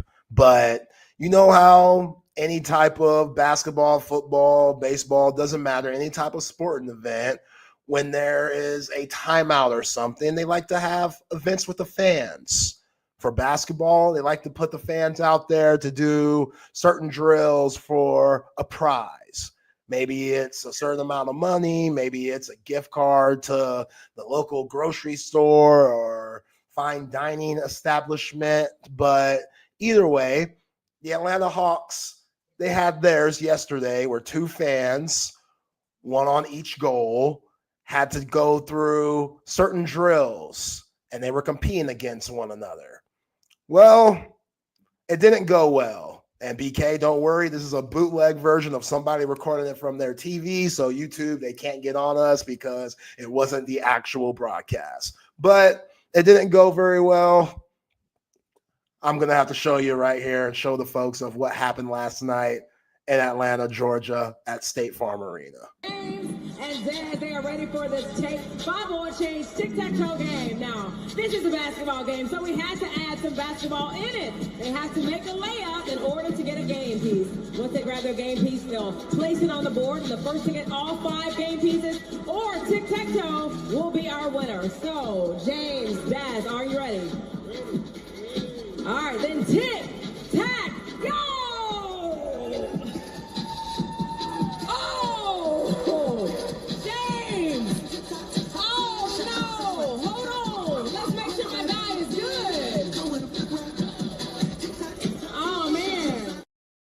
He wasn't good. He wasn't good. They had to bring in EMS. He had to get on a stretcher and stretched off the court. People are saying the dude has a torn ACL. Like, what? Was there water on the court, or did he need to get on the stickum? I don't know. I don't know. The dude was done though. See, and then, again, this is a grown ass man. For the folks that are listening to us on the app, this is a grown ass man. He ain't no athlete. He probably had to work today. Definitely didn't come into work today, because right when he went down, he started holding his knee. And who knows? Maybe he could be pulling a fast one on the Atlanta Hawks to, get some dough. That wouldn't be the dumbest thing, but also I think it was authentic. Like, I think he really slipped, busted his ass, and popped something in that knee where he'll be out for a while. But this is why I never do anything like this, ever, because now he's gone viral for the wrong reasons. And then he has homegirl on the mic saying, "Oh, we got to check on our man here. What's going on?" And that'll never go away. That'll never go away. Like, he might have to move out of Atlanta because of this. Like, this, it's just a bad look. It's just a bad look. I feel bad for the dude, but also, like, bro, you got to understand Like you know your skill level. Like you know what you can and can't do. You're going too hard. Like it's not worth it. It's not worth a $100 gift certificate to Zaxby's. He was trying to do a layup. Like the easiest shot in basketball. It don't matter. Hey, I've seen Kevin Durant miss games because he was in the layup line and he slipped. Like it happens to the best, the most gifted athletes. So you should know if you ain't no athlete, be careful. And if there was water there too, then my man's gonna get paid. He's gonna get paid. Kind of like old girl that sued McDonald's for spilling the hot coffee on her. Like it's one of those situations. He's gonna get paid. So yeah, I did laugh hard, Chan. Like again, it's funny. That's funny. Like I'm sorry, I couldn't help myself. Like that's and the other guy just kept going. Yeah, like do you stop there? Like is that like you keep going? Like you're going for that $100. You act like you don't know what's going on. I don't know what's going on. Yeah, it's not my fault. He's clumsy. He should have stretched before the game, trying to be cool. He had his fitted cap on and stuff. Like if you're gonna run on the court, you better get a good stretch in. My man didn't do it. He got. So I hope he's all right. I hope wherever he works, they understand that he'll be out for a while. And, but yeah, it's going to be hard to show your face around the ATL when that's always going to be floating around. So get well, brother. Get well. All right. So the other night, your Pistons got into a little malice at the palace type of situation. Not again. Nah, it wasn't as bad, but it did go into the stands a little bit. This was involving the Minnesota Timberwolves. So the Pistons were in Minnesota, and our boy Ron Holland, former Texas basketball commit, Ron Holland. It all started with my man Ron here out of Duncanville, Texas, which I don't know. It must have been it must have been kind of forming at the time because Naz Reid, who he just went for a simple steal attempt. Naz Reid got hit. Naz Reid retaliated. He was hot. He was pissed off. And we got a bootleg version. I always got to let BK know because we ain't trying to get got here on TSU with YouTube and stuff. I got the bootleg version of somebody filming it in the stands, but 7 players and coaches got ejected. Dante DiVincenzo, Naz Reid, Ron Holland, Isaiah Stewart, Marcus Sasser, the former Houston Cougar, head coach for the Pistons, JB Bickerstaff, and Wolves assistant coach, Pablo Prigioni. And yeah, this is how it went down from a fan's point of view.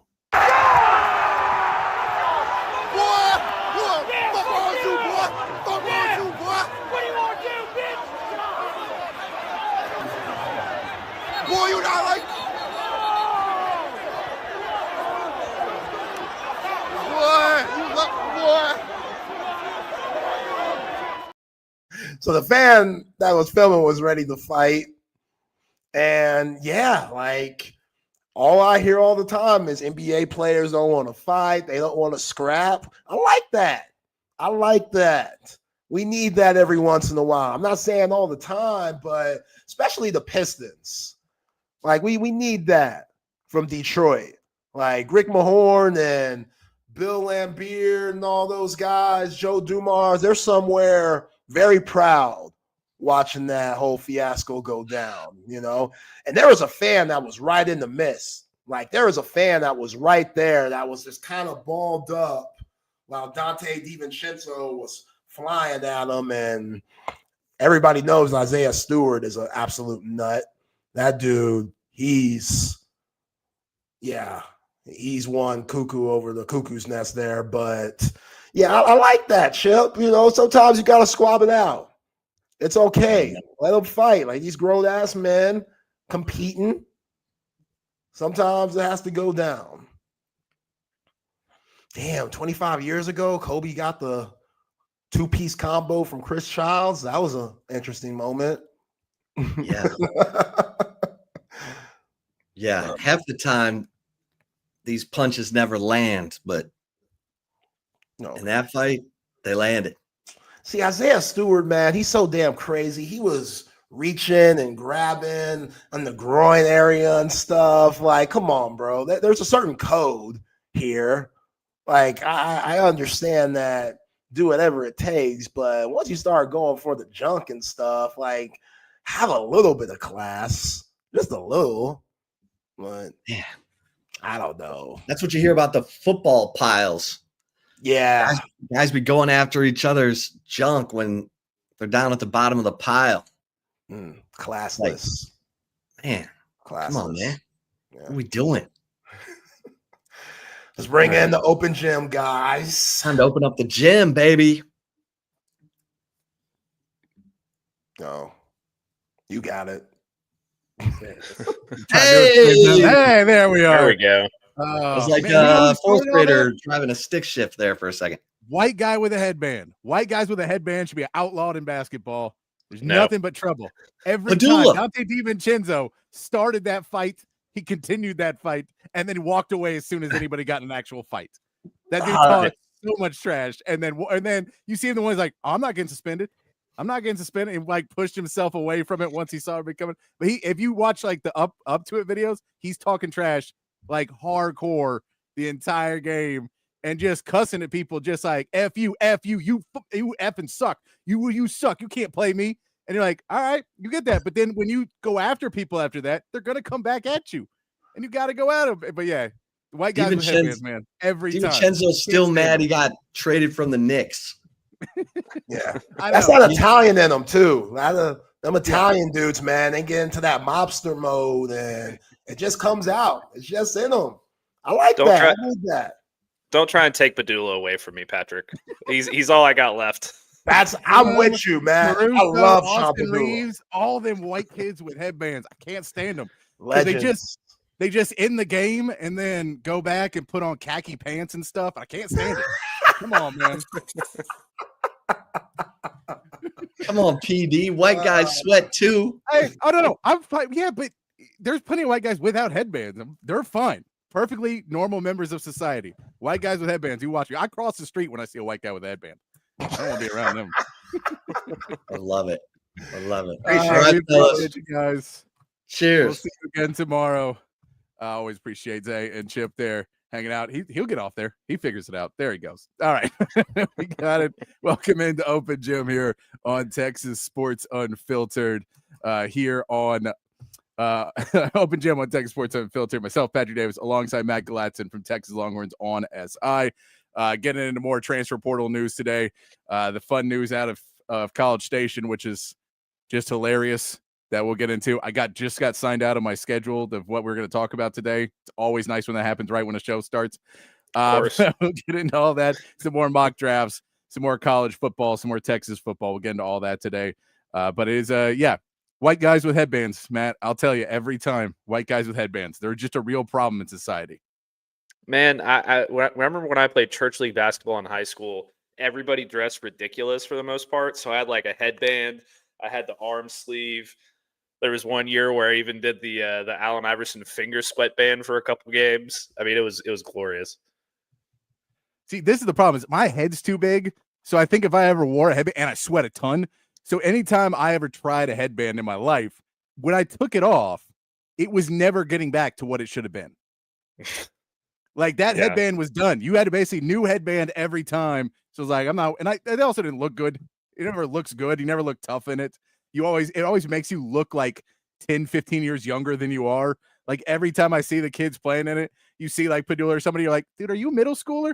Like, I don't know why, but it always makes me think they look so much younger because it looks like kids trying to look cool. Like when you go out to the park and you see kids with arm sleeves on and stuff, and you're like, dude, you're 12. You do not need an arm sleeve and a leg sleeve and then the bands on you and everything. You don't need all that yet. Trust me. And I wanted it when I was 12 too, but you don't need it. I will say nobody pulled off the headband better than Darius Miles and Quentin Richardson with the Clippers back in the day. That was the vibe back then. I love that. And that's kind of what started it all for me. I'm with you on that. That was, they had the look. They couldn't play basketball great, but they had to look down. They for sure had to look down. Yeah, it's we also really got the fun news today. Do they really keep the sweat in your eyes? No, they don't. I mean, they do a little bit, but also you just wipe your face the whole time anyway. And if anybody watches this on there knows I touch my face and touch my hair and touch everything constantly anyway. It's nervous ticks I always do. So it doesn't like I don't necessarily need to have it. So having something on there didn't necessarily help. You wear hats when you play tennis. I played tennis a lot growing up. And so you wear hats during that to keep the sun out of your eyes. But even that I wasn't a huge fan of when I'm doing athletics. I prefer to be unencumbered. Yeah, when I play golf, I always have my hat on, right? And I still am dripping sweat, and I'm always taking my hat off and doing this whole number and that whole number and all that stuff. So yeah, it's an aesthetic thing. You know what they say, Patrick. Look good, feel good, play good, and that's how it goes. You gotta have confidence about yourself. Yeah, I could get 2 of those going. 2 of those at a time, but I don't think I ever got 3 at once. But go with that. Shout out to everybody on the chat, on the text line. You guys are the third host of Open Gym because it's open for everybody. So if y'all want to jump in the conversation, feel free to jump in on the chat on YouTube and Twitch and Facebook and X, or over on the text line 512-222-9328. Hilarious stuff for Aggies today. Chris Beard really pulled a Longhorn move and screwed over the Aggies by really making them believe that he was going to be coming before the announcement came out. He's staying at Ole Miss with a raise, with more resources, and a better NIL package. All those things given, he used A&M to get better things at Ole Miss. It makes sense. That's the smarter decision for Chris Beard, because it's somewhat of a bad look if you switch a school after 1 year. Makes it so somebody maybe doesn't feel your loyalty is going to be that good wherever you go.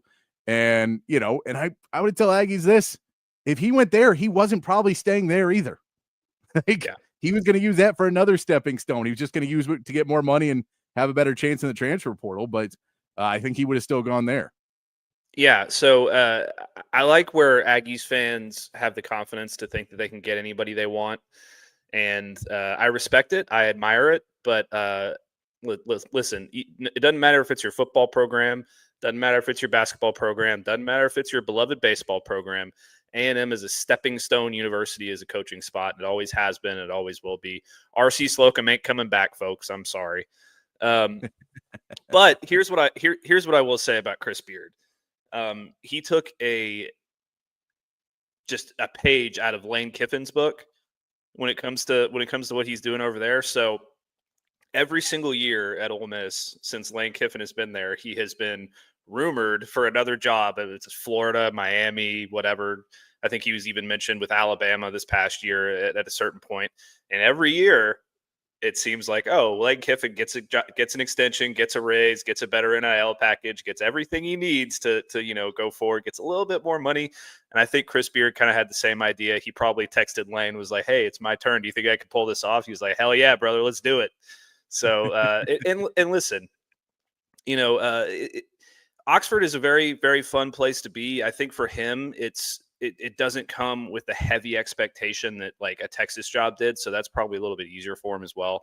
I don't think that A&M was going to come with those kind of expectations either, but why move your family from a great spot there to College Station when you've been there? I mean, this is the second year, I think. So just stay, just have a couple more winning years, get Ole Miss to another Sweet 16 or something, maybe even an Elite 8 if you get lucky.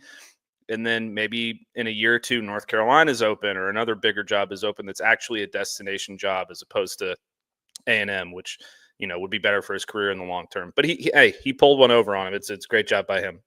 Oh, and now all the Aggies who came out and said, we don't care about any moral misgivings or anything else.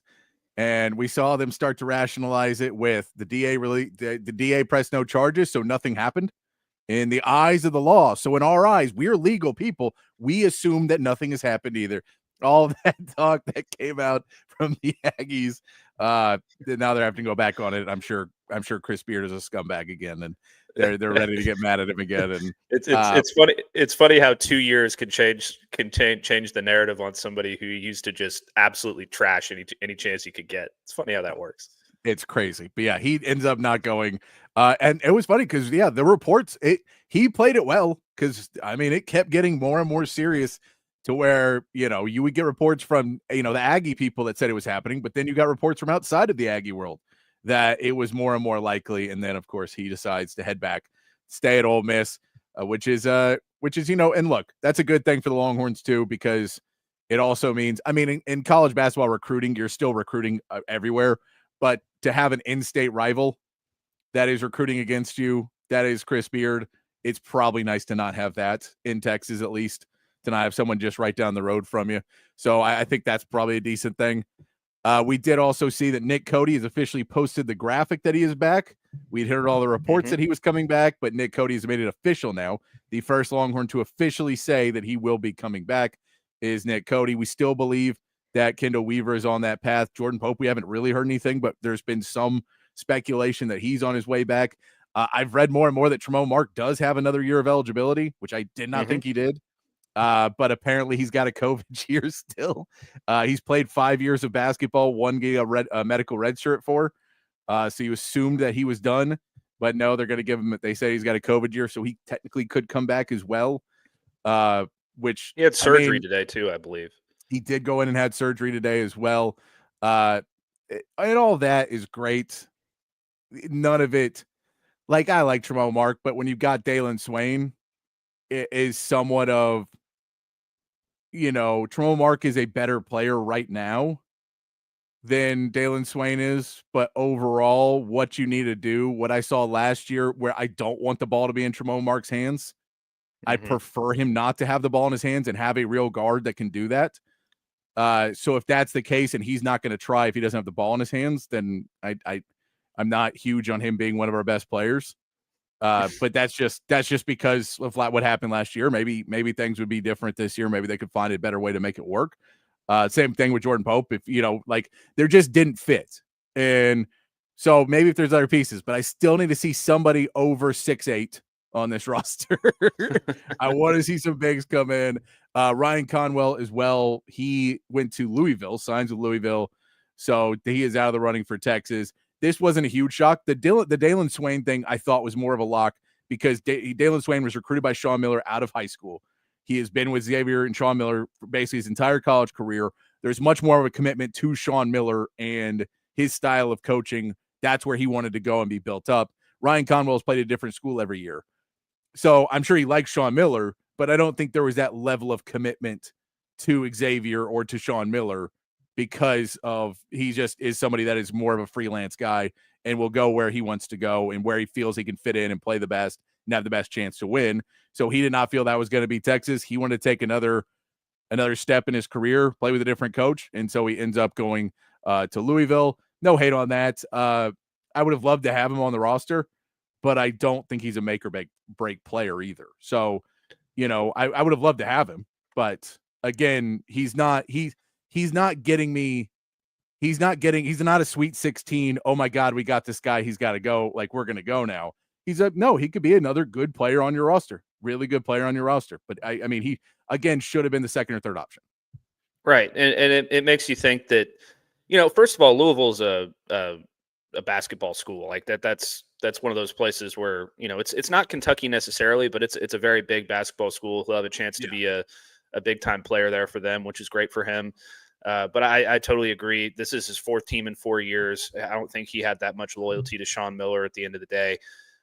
Is it a blow? Yeah, sure. It depends on who else you get, though. If you go out and you get the Demery kid from Georgia or that type of player, then you're in a much better spot. So, you want to find a guy who can fill it up. You don't want your quote unquote number one scorer to be a guy that averages 16 points a game. You got to find a guy who can do a Trey Johnson thing where he scores 20 a game, 22 a game, 23 a game, something like that. Which Conwell, maybe he could do that with another year. I don't think so. Like you said, I think he's a second or third option. So they'll probably go out there and find somebody else. I'm not. Of the two, I absolutely agree with you as well. Like I would rather have had Swain for, what is it now, 2 years that he's going to have eligibility? Yeah. Or 3 years. Well, who like knows? So. He may have 7. I don't know how college eligibility works anymore. I always think I do. And then they're like, no, he can play till he's 26. I'm like, really? Like, I don't know. He missed, there was 15 minutes where he had a hangnail in a game. So he's got another 2 years out of that. Yeah, and with the Tremont Mark thing too, like I like to think that Sean Miller could find a way to use him better than Rodney Terry. Yeah, But I would at the end of the day, when you're bringing in a new coach and a new staff, and this guy's going into his 90th year of college basketball, like let's just get a fresh start. He was great for us. We appreciate what you did. It's time to move on. That's kind of where my head's at with that. Yeah, he'll be 24 years old going into next season. I do appreciate. I'm all for Tremont Mark. I think he's a really good player, but I don't know how it works. So if he wants to stay, if everybody's there, but it's kind of like that. It's all in this basis that if we're merging Xavier and Texas from last year minus Trey Johnson and now minus Ryan Conwell, and there's not something more magical coming into this equation, like we're not even a bubble team. Like this is again one of the lowest teams in the SEC again next year. And I get coaching is changing it, but to pretend that you give Sean Miller last year's Texas team and it's a middle of the pack SEC team, I think it's crazy. I just don't think they meshed well together. I think there was too many holes in the roster. Now maybe Rodney Terry is just that awful of a coach, and that's what a lot of people seem to believe when they're getting excited about Texas basketball right now.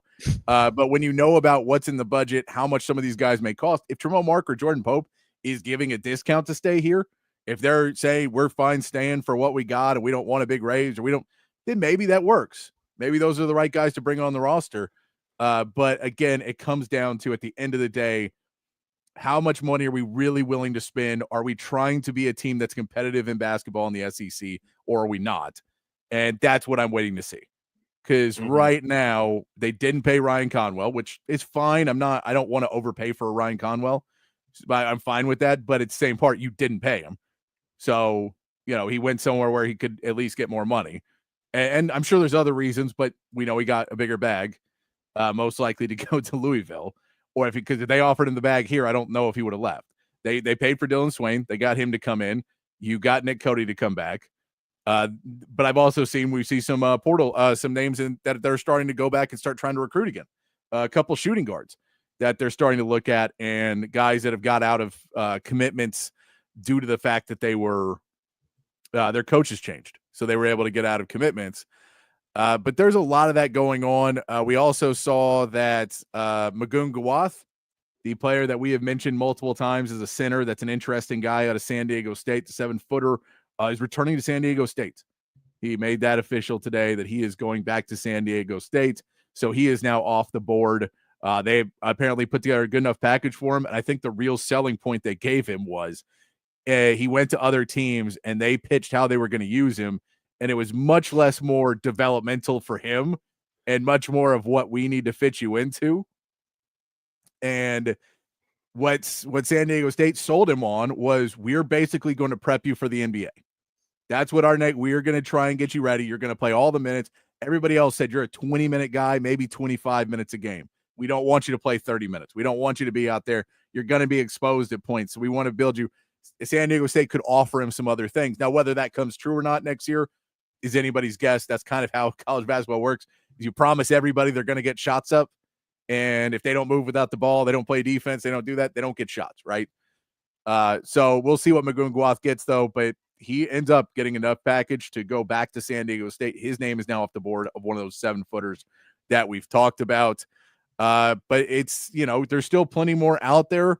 There was some more names that came out today, but not any more big men. The big men, Texas has not been involved with any others. Still in the running for several big men out there that you would like to see them get one or two of at least, if not three. But some more names that came out today. I saw a couple more. Also, Jakari White, we talked about yesterday, is apparently taking his visit to Texas, I believe, today or tomorrow. Jakari White is the kid that we said, basically, this guy they want to bring in. He's getting a lot of offers because he can shoot the three, and everybody wants to get shooting in. For Texas, it's one of the really big needs, especially if you're talking about bringing back Jordan Pope or bringing back Tremont Mark. Kendall Weaver's an okay three-point shooter. He did better at the end of the year last year when he came back from injury, but he's still not – we haven't seen in a grand scale what he can actually do from the three-point line.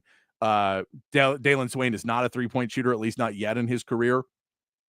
So what his process will be to get into it.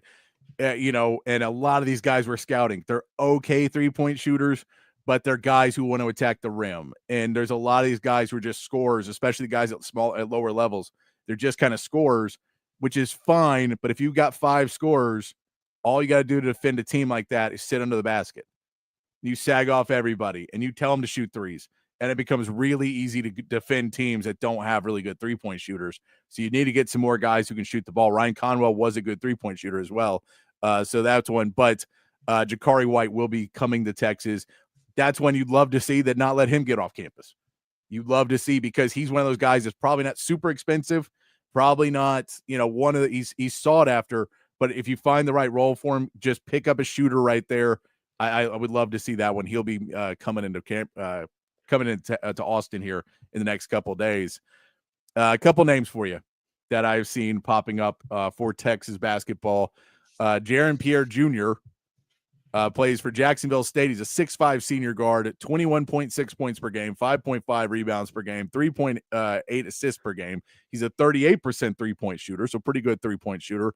He's got a good shot, attacks the rim. He uses his body really well, going to the basket, shielding guys off, putting his body on guys, getting fouls out of that. He does that really well. Not a huge defensive player. At 6'5", he likes to play more in that guard forward role. And he could play a lot more stuff at a smaller level, because when you watch his highlights at Jacksonville State, he's just bigger and better than everybody else. And, it's that transition we've talked about plenty in this. What can he do at the bigger level? But again, the 38% 3-point shot is kind of one of the big pieces you look at.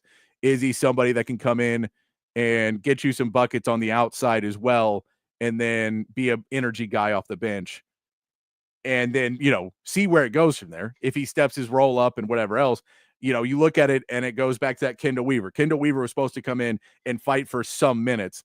And all of a sudden, by the end of the year, he was a starter because of everything he could do. So maybe you find that guy in one of these that is a 20 points per game scorer and can just be electric. And so he gets on the court more. Or you get somebody that turns out to be more of a Julian Larry, who's a good player, can do a lot of things, but it's just the game's just a little too fast for him at that level. So that's where you look at him. So Jaron Pierre Jr. is somebody you look at who, again, like him, 20 plus points per game. And at Jacksonville State, that's around where you want to see a guy that you're looking at, especially a guy who'd be kind of a grad transfer guy coming in. I'm not opposed to this one, but again, it's what else are you getting? And I need some picks. So, yeah. And I would say, like, with Tremont Mark in mind there, like, I think it would be probably a smart move to maybe let him walk and bring in a guy like this who can do kind of, some of the same things, where he can handle the ball, but he can also play on the wing and he can score, and he's probably a better 3-point shooter than Tremont Mark. So it's just like, it would be more fresh blood coming in at a position. Like, he's not as big as Tremont Mark, I don't think. I don't know how tall Tremont Mark is off the top of my head, but 6'5", you can do a couple of things there. He can finish around the rim, like you said. He can shoot the three. So, it would be some fresh blood you could bring in off the bench, and this would be the biggest opportunity of his career. So maybe that kind of helps him fold back into, okay, maybe I'm not going to be the leading scorer, but I'm really buying into this because it's a big opportunity at Texas and that kind of a thing, which is kind of the mentality you would like to see from a smaller school guy in the first place, who's used to averaging all these points and being better than everybody else and all that stuff. But at a bigger school, he's not going to have that same role. Yeah, exactly. And a lot of this too is fits, where you have them on campus to talk to them and really get what do you see yourself being. And when you come in and when they show you the Moody Center and all the seats, because these guys are playing smaller buildings and not playing in front of that many people, and you say this will be full. Like, are you okay playing 18 minutes? Are you okay, being played about how hot you are? Are you okay when, if you don't play defense, we bench you immediately? Are you okay with all of these pieces? Are you okay when we want you to be a facilitator, not a scorer?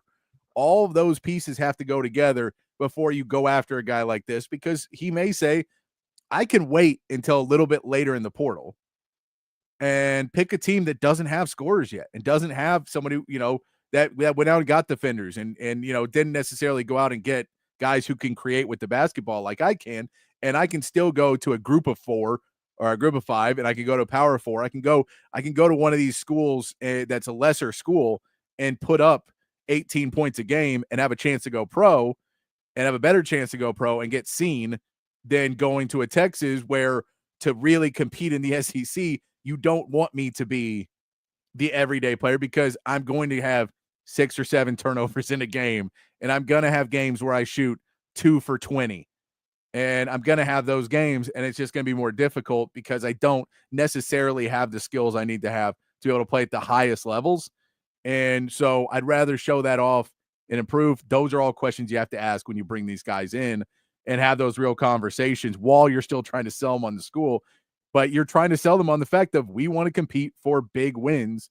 And do you want to be part of that? And how much are you willing to sacrifice to be part of that? Yeah, absolutely. And you know, in a pinch, this guy, the way we're looking at the roster right now, they don't have any scorers. So maybe that's something that you could kind of pitch to him right now. Yeah, like that's that's what I'm saying. They don't really have anything right now. So maybe that's the pitch to him initially off the bat, right? Is you can come in and right now you'd be our number 1 scorer. Now, if he does come in and commit and sign, and then they go out and they get somebody else, you have to have that other conversation. Yeah. But for now, you can kind of if he's somebody that you really want and you think that he could be a good fit in your program and your what you're trying to do offensively and defensively and all those different things, then yeah, you just kind of pitch him that as is now and then figure it out later. Yeah, exactly. Another name that's a little interesting because of it's an interesting name. KJ Lewis. He's a 6'4" sophomore guard out of Arizona. He averaged 10.8 points per game, 4.6 rebounds per game, 2.9 assists per game, 1.3 steals per game, all in 26 minutes. So pretty decent stats, but he's just one of those guys who's just really, really been inconsistent. And there's 2 different KJ Lewises that you see. And there is a KJ Lewis who really looks good at points and looks like he can be an elite, really big scorer, but he's not he's not a shooter. He's a scorer, which is a fine line between those two, which is he can still hit some mid-range. He can do some things, but usually you're aiming towards the basket, like you're moving towards the basket when you're trying to score versus being able to catch and shoot versus being able to take a dribble to the side and shoot and being able to move your body a little bit better and be a shooter. He is someone that is a scorer. So he can make those plays, but he does, because he has the ability to make every play, he tries to make every play. And he can become wildly erratic when doing that and turn the ball over and make bad passes and try to be the hero of the game when he shouldn't be being the hero of the game at points. So it falls in that line. He was much better his sophomore year than he was his freshman year. So if you put him into a new system and another year of growth, of maturity, how much better can he get? So he's interesting in the fact that he is a top-level school guy. He's been recruited heavily.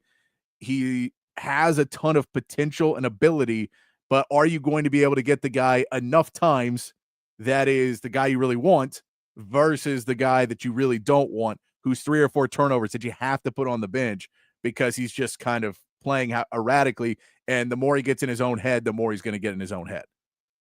Yeah, and this is the big conversation that I think Texas needs to have with most of these guys that are coming in and want to be sort of the hero ball guy. So like we saw that especially at the end of the year last year with Tremont Mark, and I don't want to keep bringing up his name, but he's just relevant in these sorts of conversations. Like there was a ton of times last year where, especially at the end of the season, where Tremont Mark just tried to do too much and it ended up biting you in the butt at the end. And I don't really like the idea of bringing in a guy who has those tendencies. Now, if Sean Miller brings him in, and one of the reasons that they're bringing Sean Miller in is he's a quote unquote alpha coach, right? And they feel like he's going to have a better command of the locker room, better command of his players, and all those kinds of things. So if you think that if Sean Miller thinks that he can control this guy and he can say this, you're not going to do those kinds of things. You're going to do X, Y, and Z, not A, B, and C. Then yeah, it could make sense. But if you have any questions about that's not the kind of guy that I would want to try to fit into a roster that's entirely built with new faces, because in those kinds of situations before the season start, I mean, really until mid-season, unless you have a Trey Johnson on your roster, you don't know who the alpha dog is. You don't know who your go-to guy is necessarily. So you don't want to have a guy who's just going to try and take that into his own hands and do it erratically and turn the ball over and those kinds of things. like we saw kind of with Tremont Mark. I mean, I don't know how turnover prone you could say he was, but he did make a lot of mistakes and hold the ball a lot when he should have passed it off or gotten it to Trey Johnson or found somebody else on the perimeter or something like that.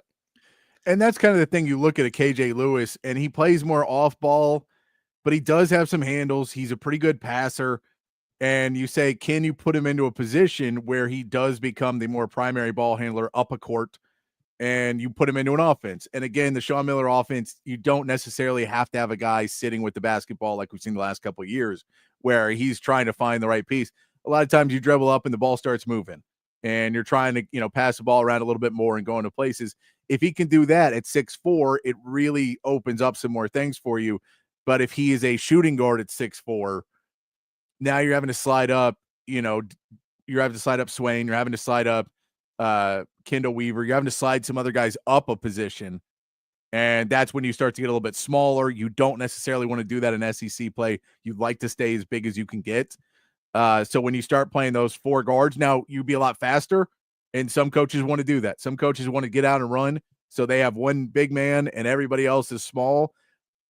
That's fine. I'd still like to have a starting 5 that has a little bit more size in it, that, has a 6'8" guy, 6'9" guy, and a 7-foot guy. I'd love that. Or 6'7" if Swain's your small forward. I just don't want to have to push Swain up to a power forward at all times, because I think there's certain teams you're just going to get murdered by doing that.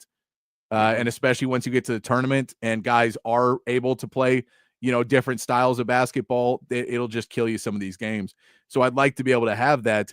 But he's an interesting name to me in the fact that he is a sophomore who's improving. But, what does he want to be? The same way we talked about Pierre, who does he want to be? Does he want to be somebody who has the ball in his hands? Does he want to be the number 1 option? Does he, where does he want to go in his career? But a different, interesting name that Texas has been linked to, at least loosely, that they have reached out to KJ Lewis from Arizona. So a couple of Arizona guys that Texas is talking to. And, Sean Miller's got knowledge of Arizona. So I don't know if there's what you can use in that pitch of like, oh, no, I know I know that same restaurant, or I know these, I know that person or that thing. And I don't know how much of that he can use in these pitches. I want to throw a couple other names at you, though. These are prospects now that have been let out of their commitments and are now talking to Texas. One actually, sorry to interrupt, but I actually am going to have a name that I'm interested in for the first time. For it. So, no. Let's go with yours. I'll bring mine up last. Okay, Kevin Oda is this kid. I believe Oda is spelled Odih. He's a 6'4" guard. He was committed to Miami, I believe. Actually, no, he was committed to West Virginia, I believe. He's a super athlete, just a really, really good athlete, 4-star athlete. He's got good footwork, good hands. He's a plus defender that you can get out there on the guard. His offense needs to grow. He's not necessarily a shot maker yet, so you have to grow on that offense. But as a 6'4" guard, you can teach offense a lot of times a little bit easier than it is to get a guy to want to play defense as a freshman. So he's an interesting prospect to bring in. That they're actually going to bring in for a visit. I believe he's on their list of, I think, 5 or 6 teams left that are interested in him. And then the other one is Matthew Abel. He's a 6'5" guard. He has an awkward but effective shot. So what you've seen of it, it's not uniform. So you can't shot doctor him, because once you do, he's completely changing his shot. But it works. He's been effective at shooting. So, you take a risk going from high school to college with that, if it's still going to be able to work in the college setting. But again, he's a freshman, so you'll be able to put him on the bench and give him a year to get used to things for the most part. Really good handles. So you got one guy who's more of a defensive guy, one who's more of an offensive guy, but a couple guards you'd bring in there at the low level to see if you can start teaching them the Sean Miller offense and defense and kind of get them ready to go. But a couple more names that Sean Miller seems to be more into at least early on, into getting some guys on this roster scouting wise. He's looking at that. Yeah, and I like this because as much as we talk about how much they need to bring in the stars and the guys that they can really rely on early on and often next year, we've also talked about how they need to bring in the guys who can be a little bit more long-term projects and who they can develop in their new program and keep around for a couple of years. And one of the things that they don't have in that vein at all right now is a guard. So, bringing in a guy who can potentially be your point guard or your big shooter on the perimeter, even though his shot's awkward. If he can figure out a way to make it translate, then it translates and it works and it doesn't matter. Yeah. As long as he gets it off quick and it goes in, who cares? Exactly.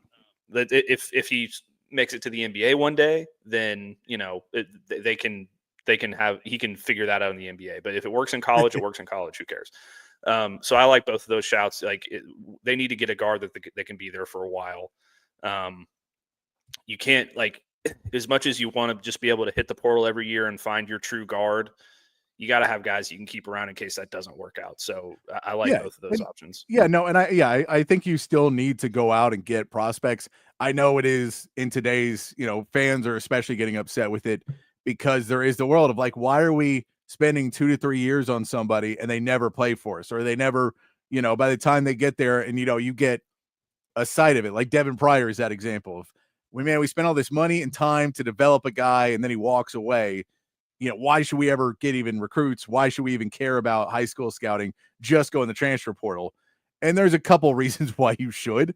But one is you want to practice against really good players. You want to practice against different types of players. And as much you can practice against walk-ons and you can practice against some other guys you can pull through the transfer portal that are never going to play for you, you like to practice against really skilled young players because they throw in different variables to you in practice. Whereas somebody who is a 3-star that will come in on a transfer portal and you can get him and he's pretty good may not give you the same thing as a guy who comes in and gets 3 or 4 steals in a practice and causes turnovers and really lets you work on some things in practice.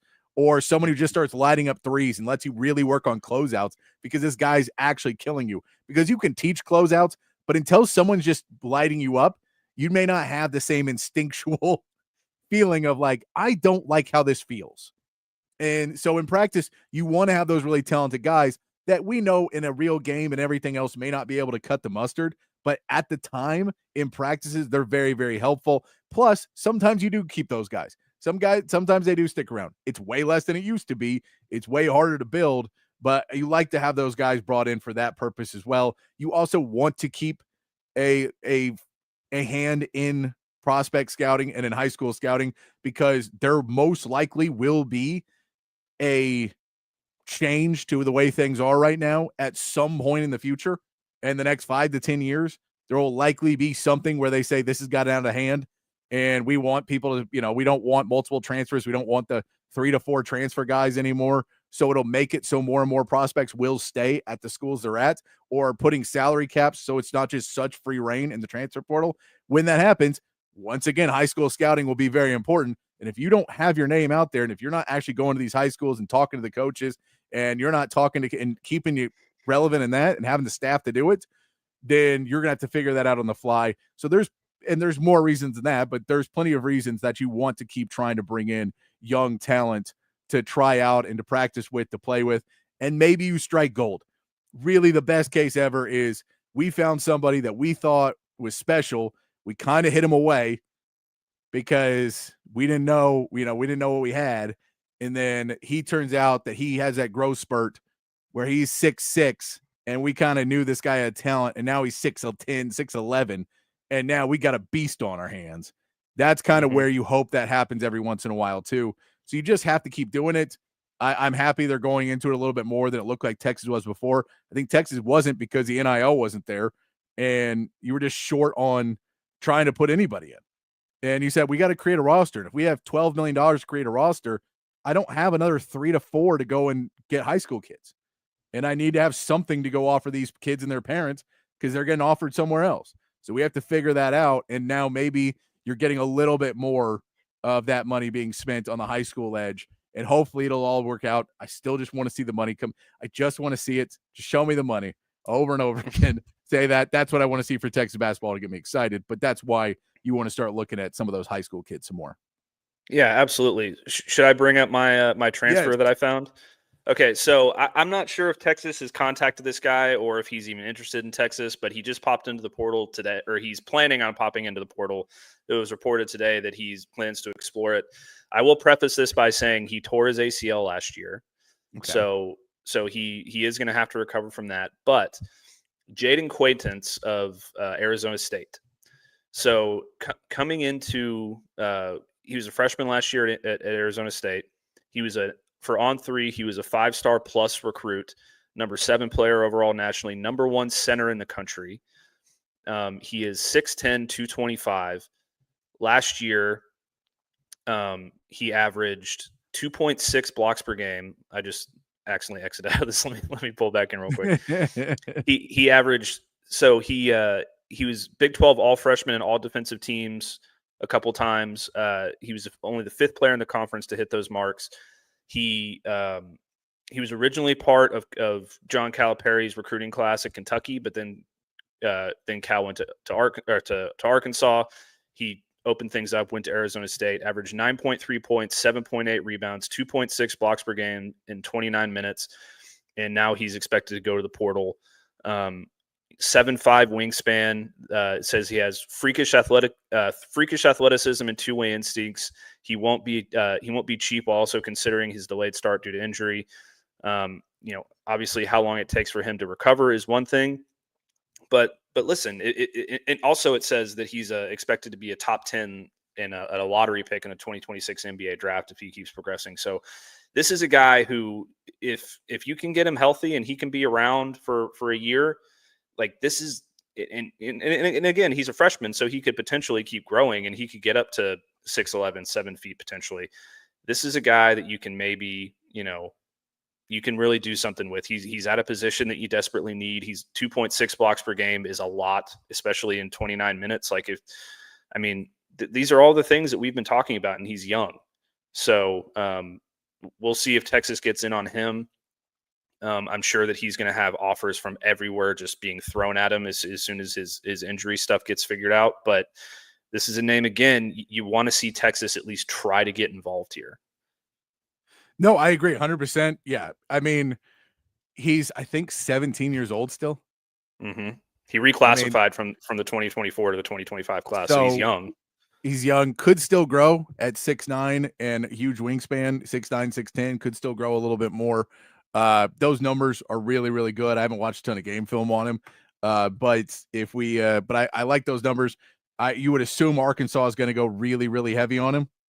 Mm-hmm. As they bring in, so he may be a pre-decided one, but this is definitely, yeah, I'm full on board. Texas, every big guy you want to get at least on campus, get him to come here, get him to see it, start to show a little bit more. I want some big guys, man. Give me somebody that is going to make me feel like Texas is going to compete in the SEC next season and be able to have some bodies and some rim protection. I get that it wasn't there the last couple of years. It was a big problem. It hasn't really been there since Shaka, I would say. I don't know if Chris Beard had any really great rim protectors. Dylan Dessou was a good player, but he wasn't, he was a power forward. He wasn't a center that was the traditional center that you could have.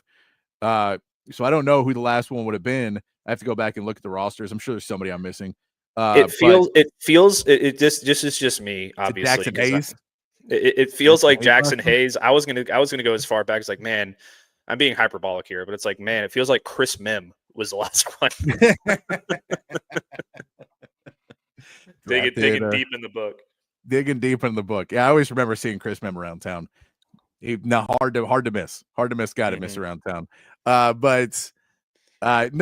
mean, maybe it's after Jackson Hayes. I mean, I know there's other guys that have been there, but like a true center guy that you just can run rim to rim, can get a play above the rim, gets that rim protection for you. I don't know who the last guy is. It's been a while. You really love to see that. You love to be able to see him compete in a level where we see so many of these guys that have 6'9", 6'10" playmakers. And we talk about all these scores and everybody trying to attack at the basket. They're all 6'5" and 6'6". You're like, that's great, but you need somebody to clear out the space for them a little bit. So you need big bodies. Caden Shedrick did it really well last year. Something he gets underappreciated for, the amount of times he got somebody on his back and then pushed him out to open a lane. He was really good at that. You need to have some guys that can do that, even if they're not scoring, but other guys you can throw the ball into. It's just, that's really what you want to see. I'm all for Texas looking after him. I know he's going in the portal, so I don't know technically if they're allowed to talk to him yet. We'll see. I know that once you go into the portal, there's the whole waiting period before your name gets pulled up too. So there's a little break into there. So we may not hear that one until the end of the week. But I'm all for it. I'm all for it. Everybody I've been listening Texas has contacted, or at least it's been reported Texas has contacted, and they're in the running. So I'm not, because there's a ton of people I would love that are not being mentioned. That I'm not mentioning, and because I don't want to get anybody's hopes up that Texas is going after every big name in the portal, because they're not, and they shouldn't. You shouldn't just do that, but you want to see them keep going. They're also, I think, playing it out a little bit, waiting for the Final Four to finish. I think there's going to be a flurry, more of a like a second flurry of the transfer portal starting next week. We got one the first week. We got one the second week. I think there'll be one the third week of it as well, that will get even more names put in once we get to the end of the season. We'll get a couple more schools where maybe somebody brings in a transfer and that causes someone else to walk out the door. That happens as well, where a school thinks they're all good and they've got their guy on lock and they bring in another player that plays a similar play that they do. Like, screw, you can't bring in my replacement while I'm still here, man. No one wants to see that. Yeah, I'm kind of sitting here going back through the Texas rosters, just year by year, like Kai Jones, Jericho Sims, Mo Bamba. Mo Bamba is probably the last like rim protector that you had. I mean, Jackson was after Mo Bamba. Yeah. Jared Allen is there. So there's some guys there. It's just been a while. No, I'm in the Shaka era. There was plenty, because there was Mo Bamba, there was Jared Allen, there was several guys in the shot. Like, Shaka was trying to go out and get them. And then he just never really did anything when he got those guys in. So it didn't work out at the end. I mean, you can still go, even a Tristan Thompson was here back in the day. And, before the Kardashian mess. Before the Kardashian mess. When he was just a nice Canadian kid that was coming down. Dog says, did Texas have any freshman commits? John Clark, as far as I know, is still there. I have not heard that he has been out of his commitment yet. Again, sometimes I miss things. You try and stay up with it. The whole Tremo Mark eligibility thing, I completely whiffed on. Did not realize he had another year left of it, because as someone who did this last year, every single thing I read last year said he had 1 year of eligibility left. So I think everybody thought he did. And I guess in some interview or something, he mentioned that he had another year of eligibility left. So he's able to come back. So sometimes you miss on it because it's just one day and I wasn't on my phone that day. And if it's, or I was out doing something else, or, researching something else that day, or we looking at football that day, and you missed out on it. But as far as I know, everything I've seen, John Clark is still committed to Texas. That could also be that he's asked for his letter of intent within to get out of it, or get out of his commitment, and they haven't given it to him. That's possible. I have not heard that, though, at all either. So John Clark, the power forward, is the guy. He's a 4-star, though. And in basketball, it is really weird. Like in college football, a 4-star, I think, has a little bit more chance depending on what position. But even at Texas, a 4-star probably not going to see the field in their first year. 5-stars play in basketball in their freshman season. Everybody else is somewhat more questionable. And it's more in that line of what Nick Cody played last year. That's a 4-star for you. He's going to come in a non-conference. Rodney probably should have played more people in the non-conference, but he was just trying to win games. And they weren't getting enough leads where he could really felt comfortable pulling them out. Plus, he was trying to figure out a roster that worked, or a group of guys on the court that worked, and it never happened. So you kept trying to put them together, and it never really came to fruition. So he never got the playing time. Nick Cody probably should have gotten some more last year in non-conference to be ready in conference play when, or like an Arthur Kaluma got hurt, or when he got in foul trouble, he'd be a little bit more ready. That's something he should have done. He didn't. But Sean Miller, we'll see what his coaching style is, if he's going to get those guys a little bit more playing time. But John Clark is the one right now. And then those couple others that we mentioned that are going to be visiting, Matthew Abel and Kevin Oda, I believe. Oda, I'm going to guess. Sure. O-D-I-H. It's a weird, I don't know how to pronounce that one. So we'll see about that. But that's two guards that they're looking at right now that both got out of commitments to Miami and West Virginia with the coaching changes at those two schools. I think that's everything I got on basketball. Do we have anything else on college basketball? Anything else coming out? I do not. I'm interested to see what happens with the Jakari White kid, but yeah, I don't have anything else. Like I would like to see him not leave campus either. That's just me. No, I mean, when you talk about a 40+% free throw, a 3-point shooter, love to see him. You'd love to see him just say, I love it here. I'm all about it. I'm on brand for what this is. I'd like to show I can do some more than what I'm showing, but I'm going to come in here and I'm going to just nail some threes for Texas. And, you know, he's not a white guy with a headband too. So we're good with that one. Jerry Jones time, baby. Oh, it's always Jerry Jones time, isn't it? We are going to talk some Cowboys here in just a minute. We'll get into it. Jerry Jones really took a lot of L's yesterday. Just not seeing anyone really coming up on the other side of that one. There's no other side of the argument that he tried to pull a fast one on Micah Parsons like that was gonna work. Where he was like, no, Micah, just sign right here, man. You want to sign for this Uber Eats order? Yeah, no, just sign. Oh, we got you. New contract. I don't know what he was thinking. We're gonna take a quick break, get a couple words from our sponsors in real quick, and then we'll come back and get into some talk about the Cowboys and the Texans, some mock drafts as well. I want to talk a little bit about their needs after free agency. Now the free agency has really kind of dwindled down. There's still a few more names out there. We'll see a signing every once in a while. We saw Sam Ellinger just sign officially. We knew he was going to sign last week, but he officially signed today. It's been announced with the Denver Broncos, but that's starting to dwindle down. So we're starting to look at some other pieces of what these teams need. And I want to kind of go through with Matt and not only look at what they need, but rank in terms of importance. So how important is each position for the Cowboys and for the Texans in the NFL? What do they need and how important are they? We'll get to that when we come back here. We'll also get to some mock drafts, two bigger names in mock drafts put out there in mocks, and Fields Yates and Lance Zierlein. So we'll get into those as well with some different pieces of information. One of them, not the biggest Texas fan, I don't think. One of them I don't think is, but we'll get to all that. We come back here. And then whatever else you guys want to talk about. I also want to bring this up. I'm going to bring this up. I'm going to let you think about this when we get on the other side. Me and Matt are going to start doing something on Wednesdays over the summer as we get into a little bit more off season. And I want to get your opinion on it about what type of movies we should be watching. So think about it. We'll bring up that question with you guys in the chat and on the text line. We come back after this word from our sponsors here on Open Gym on Texas Sports Unfiltered. The best sports bar in Austin, Texas, USA, America is Cover 3. They've got everything you're looking for in a great sports bar.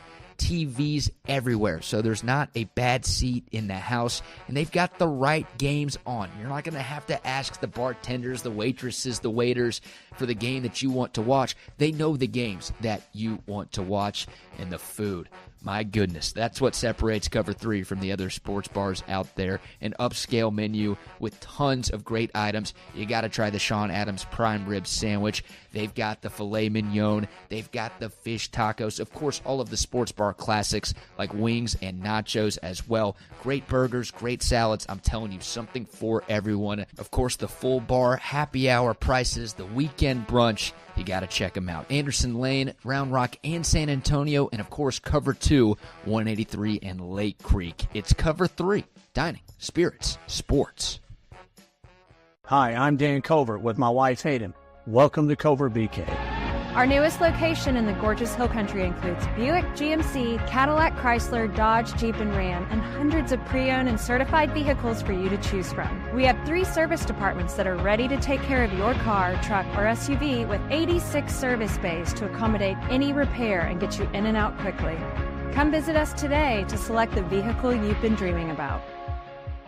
Covert, born and raised in Austin. Shout out to Leaf Landscape Supply, a full service and wholesale and retail plant nursery and landscape supplier here in the ATX. They have 2 terrific locations. Y'all should check both of them out. If you're up north, hit up the one on Pond Springs Road. If you're down south, hit up the one off Monterey Oaks and 290. If you're looking for large quantities of supplies to fulfill any landscaping job, trendy house plants, a collection of specialty plants and rare plants, Leaf Landscape Supplies, your one-stop shop for everything you need. Go to their website at leaflandscapesupply.com so you can check it out before you get there what you want. And when you do get there and you're in the checkout line, let them know your boy Zay Collier put you on, the boys at Texas Sports Unfiltered, and you get 10% off. 10% off, can't beat that at Leaf Landscape Supply. Hi, this is Tom McKay, owner of Audiovisual Consultations. I got this, Dad. This is Camilla McKay, and my dad can help with any TV or stereo needs you have around your house. Just call him, and he will come to you with advice and a great price. And the guys that work for him are awesome. They can install anything, anywhere.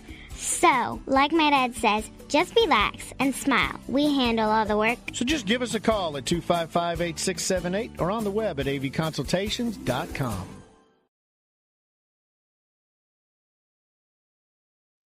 All right, back here on Open Gym on Texas Sports Unfiltered, getting into hour number 2 here. I did want to bring this up because if you guys are with us, we appreciate you joining us in the chat on the text line. If you got any suggestions for us, we're talking about doing a movie club here on Open Gym over the summer to, change it up a little bit and talk about some other things, because I am not a movie watcher. Matt is a movie watcher. I watch mostly sports. So in the off season, I don't have much to watch either. I normally just sit in the pool and drink. So you maybe put a TV out there. And I put TVs out there and watch baseball anyway. Put TV out there and watch a movie as well. But I want to get your opinion of what movies, if we have a theme over the movie. Should we watch sports movies, comedies, 80s comedies, 90s comedies? What do you guys think is the best types of movies to watch? If you have any opinion on that, throw it in the chat, throw it in the text line. If you've got an idea of what to, and don't say 3 to 4 hour movies. There's no way I can do that. To watch them over 2 months to watch 3 hour, 4 hour movies. It's terrible. There's no reason to have a 4 hour movie. There's zero reason for that. Give me the Cliff Notes, man. I totally disagree, Patrick. You don't want to sit there and watch the Lord of the Rings extended editions back to back to back. I don't want to watch the Lord of the Rings at all, quite frankly. I have no desire whatsoever. All right, chat. Let's make sure that Patrick has to watch every Lord of the Rings movie ever made, every Star Wars movie. Dune. I've watched Star Wars. I've watched Star Wars. I've seen most of them. I've not seen the new ones, but like I've seen, of course, the originals. I've seen all of those. I saw them growing up, and then I've seen episodes 1 and 3. So 1 and 3 as well. So that I've seen 5 out of them. That's plenty, right? Yeah, and then I was old enough. I've seen every Star Wars movie, TV show, and cartoon. So I've seen it all. I'm a big time nerd. Hair of the Dog says we should do we can do whatever. I like the sports movie idea. I mean, it's a sports movie, sports show. Yeah. So maybe we start with a fish that saved Pittsburgh or whatever, and we kind of roll from there. Okay. So we start with some Sean Miller. Yeah. I'm just gonna watch the Sean Miller part though for the entire 90 minutes. So just watch it and repeat. Oh, look at him dribble. Yeah, and I've seen pieces of Bad Words when it was on Comedy Central. I've seen pieces of it when it was on TV and I was doing other things. So I have seen. It's an interesting movie. It's a weird one, but basically, have you ever seen that one, Matt? I have not. It's a thing where he finds like the loophole where he has eligibility to compete. And Jason Bateman, as an adult, has a loophole where he can compete in the spelling bee for children. And the whole point of it is like he has a vendetta against the guy who runs it. I can't remember all the pieces of it, and I don't want to spoiler it anyway. It could be wrong spoilers because I saw pieces of it a long time ago. But it's an interesting movie for sure. It's an interesting movie with Jason Bateman just being kind of a jerk throughout the whole thing. And then sometimes he's nice. You know how movies are, characters and development and story arcs, all those things. Boring. Just want to watch sports.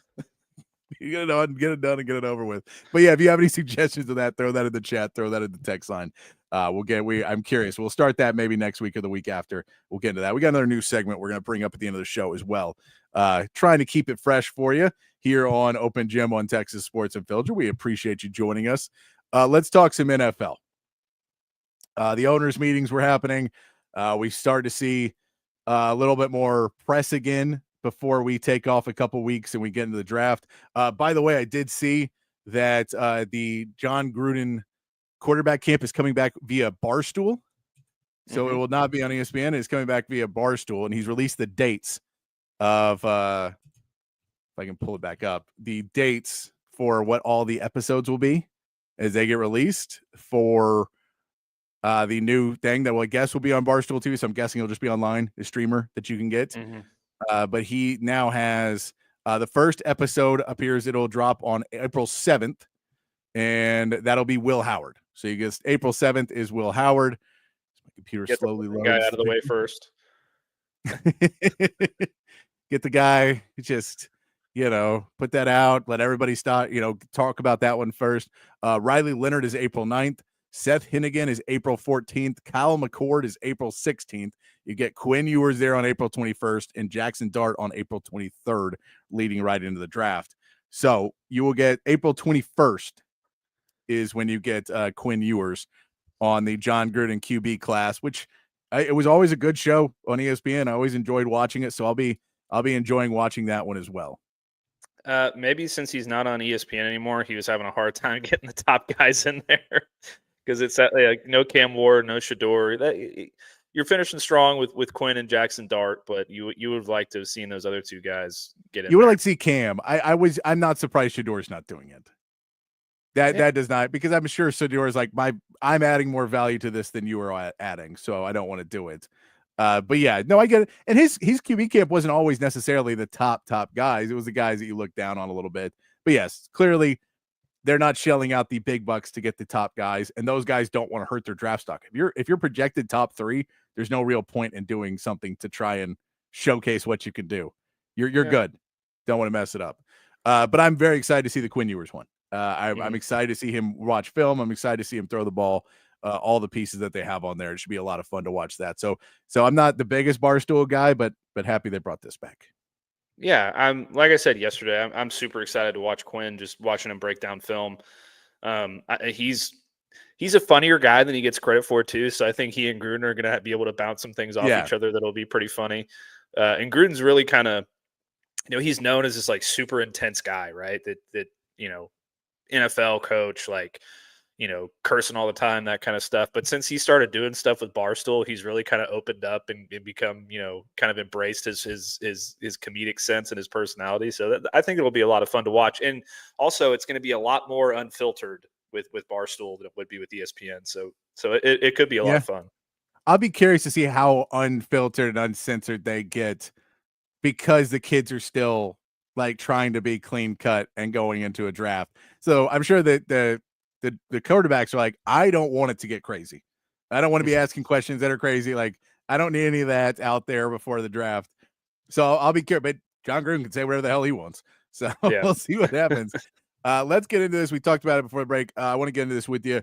Looking at the Cowboys and Texans post free agency, what they were able to fix, what they were able to plug the holes for some of the needs for both of these teams, and what they still need going into the draft, continuing with free agency once you get past. The Cowboys have more than the Texans do on my list.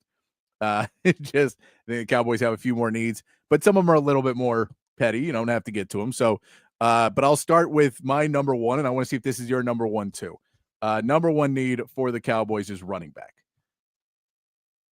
I still have it number one because, you go out and you get a couple guys at wide receiver, but it does not feel like you're necessarily in a position with Devontae Williams and Miles Sanders and Deuce Vaughn and Malik Davis that you're necessarily really feeling good about running back. It's been such a problem for you the last couple of years that you'd really, really like to figure it out and just cross that off, start in the Schottenheimer era with a little bit of more certainty at the running back position by really hopefully drafting somebody in the first couple rounds and getting yourself a new running back for the future of the Cowboys. And if not, trying to make a trade like the Texans did last year to get Joe Mixon, doing something to add some running back. That to me is the most important piece for the Cowboys. I know they need some other pieces as well, but if they don't have a running back, once again, it just starts to set off the trend of, well, they're going to run the ball. Okay. They're at best, middle of the road runners at best. Mm-hmm. And you'd like to be able to at least have hope to be in the top half of the league. Do you want me to give you my number one or tell you where I have where running back is on my list? Go tell me running back first, and then we'll get your number one. Okay, running back is number 2 on my list. It's right behind my number one. I think it's super important as well. I don't think that, and I'm thinking of this in terms of just the NFL draft, really, because I don't know how many more guys you can go out and sign at any of these positions that are in free agency. They're going to make a huge difference. So I'm thinking of it more in the vein of the NFL draft. So, but the good thing about this draft class is that there's a lot of good running backs, and they're going to be available in the second round and the third round and potentially the fourth round. So it is super important. They until Rico Dowdle, had kind of an emergence in the second half of the season, they were one of the worst running teams in the league, and it really, really showed, and it was really difficult. I do think that, the guys they brought in could have a chance to, do some good things, but they're not guys that you want to, rely on to be your every down back or anything like that. They're not a guy that can get you. Neither of them are guys that can get you 25 carries or, when you or in late in the game, if you're up 10 points or a touchdown or a field goal or whatever, they're not the kind of guys that can salt away a game and run the clock and be really consistent there.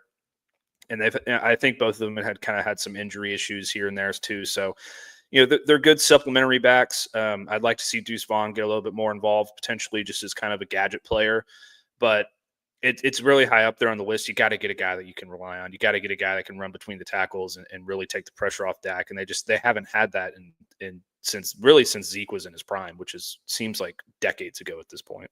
Yeah, and you want to be able to have to make safeties and linebackers jump on you when you run play action. And right now they don't. I mean, you run play action as a Cowboys right now, it's a linebacker or a safety. You can kind of sit back and wait and go, our line's probably going to stop them. And if we don't, we'll come up behind them. But we're not necessarily biting as hard as we normally would on a run play because we're being told and all week, just don't bite on it. Don't bite on play action. Don't care about it. Just run your routes. And so to get that back would be a big piece for it. What's your number one? I have an idea, but what's your number one? My number one's wide receiver. Okay. It's you can make the argument for either one being the biggest need. Mm-hmm. For me, it's with CeeDee Lamb being the only guy there that had one, double-digit catches of over 20 yards. Two, he's really the only legitimate threat that you had at wide receiver last year. Jalen Tolbert did some good things, sure.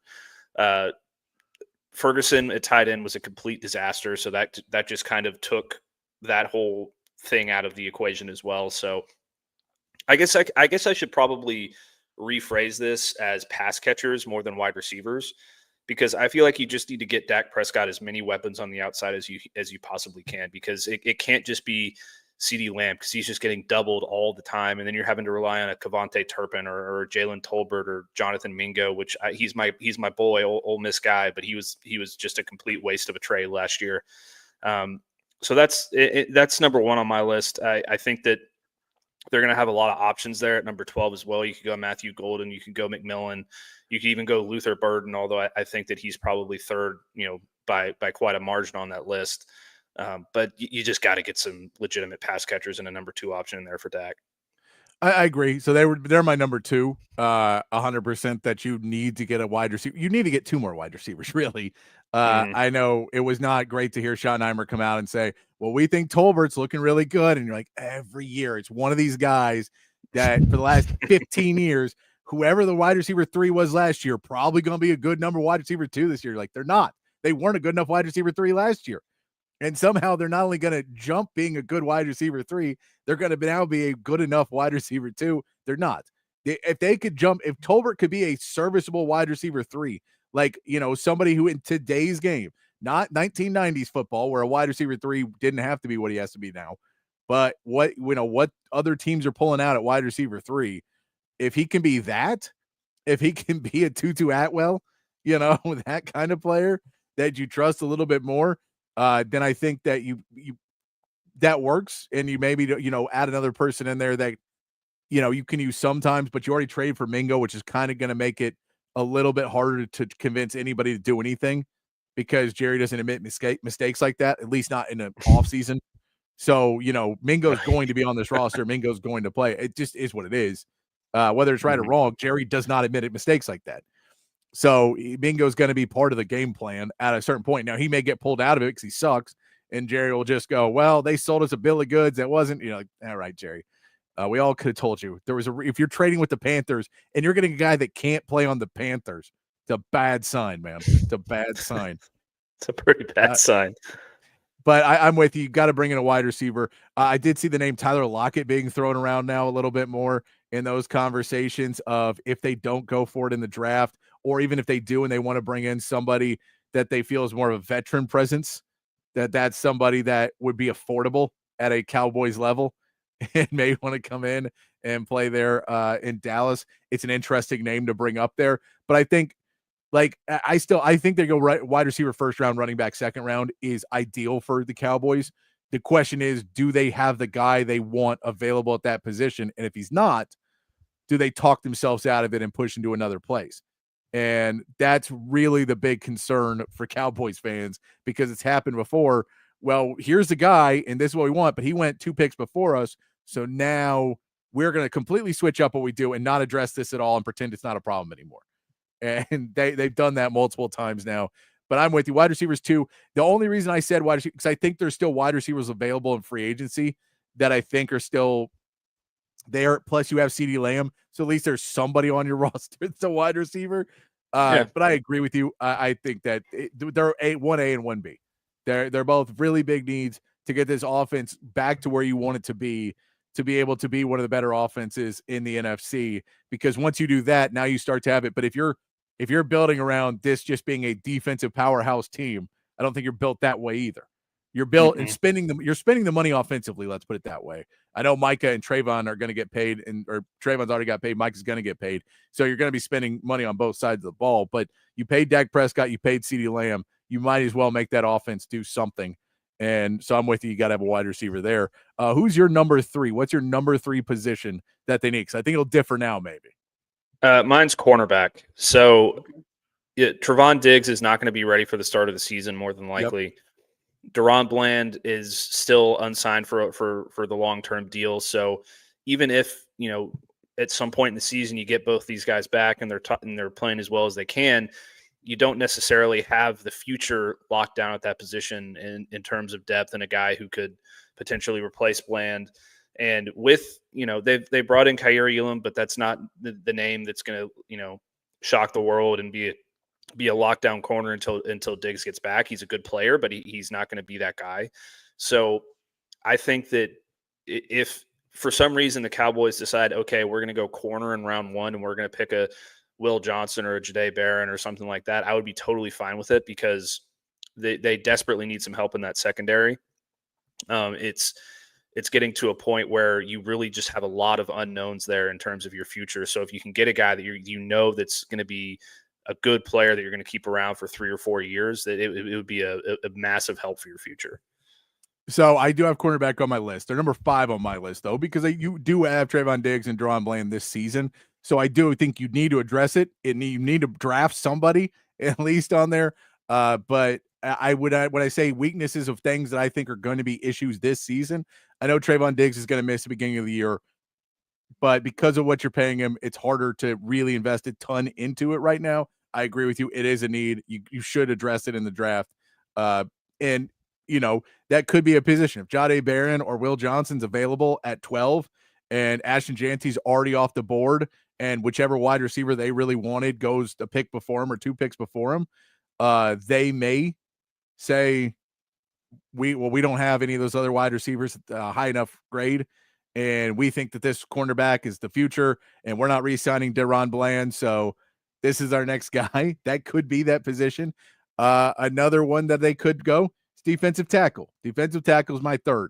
You can't, I know part of it was Zimmerman, but you can't just have that gaping of a hole in your defensive line and continue to pretend that you're going to be effective in the playoffs. Mm-hmm. There's just too many teams that can run the football in the playoffs. It's such a deficiency for the Cowboys. You're keeping Micah Parsons, who is not a run stopper. I don't know. I don't even have linebackers on my list. You may or may not, but I don't even have linebackers on my list right now. But, you don't necessarily have the linebacker core that's going to be uber effective, that they're so good you don't have to worry about a defensive line. You brought back Ozzie Odigizua, but he's not the run stopper guy. He's more of a pass rusher. I still don't have faith in Mozzie Smith. I'm not going to have faith in Mozzie Smith. So I think that you have to go and do something there. I don't want him to do in the first round. I don't want them to do that, but I think you got to go and try and get in the 2nd, 3rd, 4th round, just a big body dude, maybe even get 2 big body dudes. Go get some big boys that just take up gaps, man. That's all I really need from you. I don't expect you to be great or anything else, but I'm not trying to get a star player. I'm trying to get somebody who can stand in here and play a few snaps and stop the run and at least lead guys to where our star players are to make tackles. as opposed to letting them pick which gap they want to have. I think the defensive tackle, just getting somebody in there that can fill up space, is a big need for them. Yeah, absolutely. That's number 5 on my list, but Okay. that doesn't mean that I don't think it's a big need. I do think it's a big need. I think the Cowboys have a lot of big needs, so I don't want that to sound like it's totally off Yeah, the radar. But no, I agree with you there. I think that defensive tackle is a major need. Bringing Odigizua back was a big deal, but they got run on way too much last year. And yeah, they brought in Kenneth Murray at linebacker, and he can run sideline to sideline, but he's not the big burly back or linebacker that can just plug gaps all the time. So yes, absolutely. Go get an Alfred Collins in the second round if you think that's the move for you. He's the kind of guy that fits that bill. I know, this is a Texas themed show kind of to an extent. So, we're going to give our Texas guy a shout, but there's a lot of guys out there who can fill that role. They wanted that to be Quentin Bahana at one point, ended up getting rid of him because it didn't work out. Mozzie Smith didn't work out. It's just a history of bad defensive tackle picks, it seems like, for them outside of Odigizua recently. So, yeah, absolutely big need. I think that it's probably the most underrated need on the board for them, for me. Yeah, I'd go there. All right, what do you got next? My next one's offensive line, specifically in the interior of the offensive line. Well, I mean, really just anywhere on the offensive line. I'm not trying to nitpick, actually. So left tackle is going to be an issue, I think, because you brought in the guy from Oklahoma last year and he just wasn't ready to go. And until he proves that he can be, an every down tackle for you, even if it's at right tackle or somewhere else, like that's going to be a major need. But then, you have your all pro future Hall of Famer, Zach Martin, retire. And you had a guy in there who filled in pretty nicely for him the last few games, but you don't know that that's going to be a mainstay for you for the future. So, and you have Tyler Smith on one side, which is great. Cooper Beebe seems like he can be the future at center, which is great. You still got the tackle issues, but if you can get a right guard or an offensive tackle that can really help you solidify the offensive line and protect Dak and keep him from getting hit so much, then I think, and also help in the running game, because the run blocking was not great last year either. So there's so many different facets to this offensive line that need to be fixed. And if you can get a guy in there that can do it, then great. I still think that if somehow Kelvin Banks slides to them, they'll at least look really hard at him. So yeah, we'll see what happens there. But it's right above defensive tackle for me. Yeah, and I have right guard down. I'm with you. The tackles, I'm up there with it, but at the same part, I think you kind of have guys that you're a little pot committed to right now in Terrence Steele and Tyler Guyton at the tackle position. And with all the other moves you have to make, that right guard with Brock Hoffman, I think if you can get somebody there that you feel more confident about at that right guard position with Zach Martin leaving, that really gives me a point of, I feel a little bit better about everything if you're able to pull that one off and get somebody else inside for the right guard position. Because, yes, I'd love to improve other areas of this Cowboys team, but I'd say if you had to pump out Terry Steele and Tyler Guyton next year again at left guard, left and right tackle, I don't like it, but I like it a lot more than, some other positions. Like, it's not even close to how bad the need is at running back or wide receiver. Yeah, and you speak to the commitment to Guyton and to Terrence Steele. That's kind of the position they got themselves into with the defensive tackles with Taco Charlton and Mozzie Smith. So, it's just the unfortunate situation where you're going to have to probably take a loss in terms of the money on those guys if you choose to go offensive line early. But it's such an important position that you could probably talk yourself into it if you really needed to. But both of them, are extremely important. Left tackle, outside of quarterback, left tackle is probably the most important position on the offense. So if you can find a guy that's just consistent, like find your next Tyrone Smith, find that guy. No, and if that's Kelvin Banks and you're ready to go, and then you think you can move Guyton around, or maybe put him at right tackle and Terrence Steele in, or move Guyton in line and put one of those guys at right guard, more power to you. If you figure you can kind of move guys around in that offensive line, and you start with a Kelvin Banks being available at 12, and you feel really good about that, that makes sense as well. Because that also helps with your running back, but that kind of puts you behind the 8 ball in a lot of other positions if you use that first round pick for an offensive lineman, because now you're talking about getting a running back in the 2nd probably, and then going wide receiver in the 3rd. And by then you're not, once again, you're falling to that realm of maybe not. They're probably not ready for rookie season. So you have to go out and get somebody in free agency. Now there are still some wide receivers that are available. There's way more available trade wide receivers out there as well. There will always be guys you can trade for there. So, that may be the route to go. It's easier to find a wide receiver than it is a left tackle. Yeah. So that may be the route you want to go, just solely in that fact. But it would not surprise me if we see them go offensive line in that first round, solely in the fact they say Ashton Janty's off the board. That was our guy. That we're not Amari and Hampton. We're not going him at 12. We're not going to go. We're not a Tatoria McMillan guy, where we don't love that.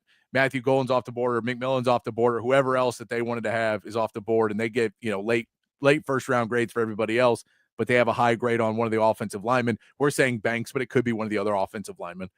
Then I think they go that route. Yeah, and I think that in that kind of a situation, you also wouldn't be surprised to see the Cowboys trade back and maybe pick up an extra 2nd round pick. Like let's say that somebody like Genty falls to 12, and you feel like you like Amari and Hampton better. I'm just kind of going off the cuff here, but like you say, Ashton Genty is still on the board at number 12. You like Amari and Hampton better. Somebody like let's say, it doesn't matter who it is. Somebody pops in like, we really want Ashton Genty, like the Broncos at number 20. We want Ashton Genty. We don't have a running back. We feel like that's the missing piece. Let's trade up with the Cowboys. We'll send them our number 20 pick and, maybe our 2nd round pick, and they'll send us back, number 12 and like a 5th rounder or something. And that's kind of how the draft value chart works out. I was looking at this before we got on.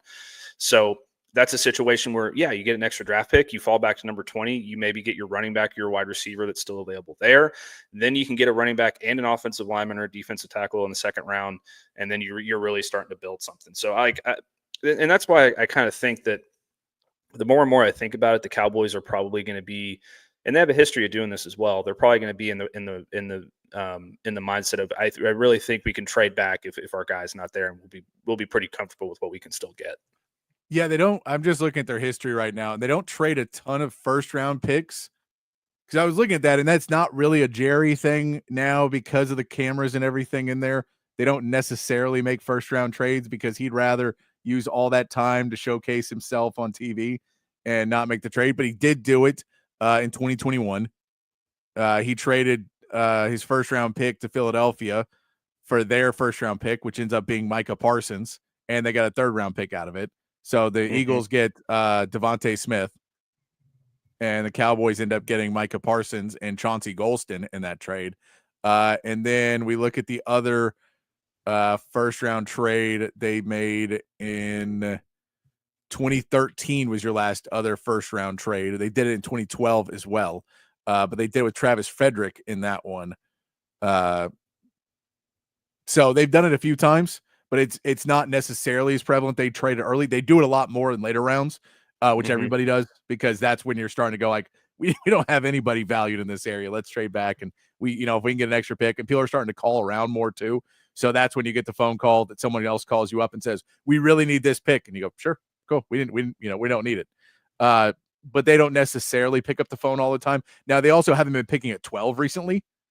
So that also changes things, because there's a big difference between trying to trade out of pick 24, 25, then trading out of pick 12, where there's still going to be a lot of guys that somebody else may really, really want. So you may get a phone call if a Shedeur Sanders is still available at that point, or a Jackson Dart's available at that point. You may get that phone call. If there's, no cornerbacks off the board yet, you may get that phone call.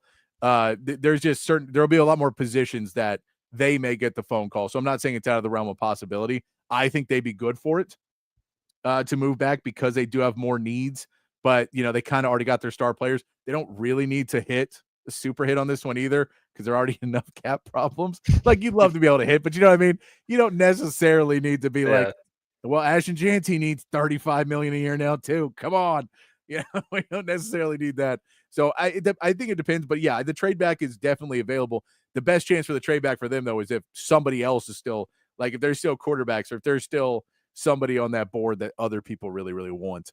Did you have any other people on your list? That was only 5 I had, the positions they really needed. I'm sure there's other things that they could improve, but I didn't have anybody else that was like a dire need. I mean, maybe safety, just because I'm not sold on Donovan Wilson, but the Cowboys also don't put a huge value on safety either. So it's you're kind of in a situation there where you're like, yeah, I think they need it, but I don't think they're going to do anything about it. So, exactly. Yeah. So that's there.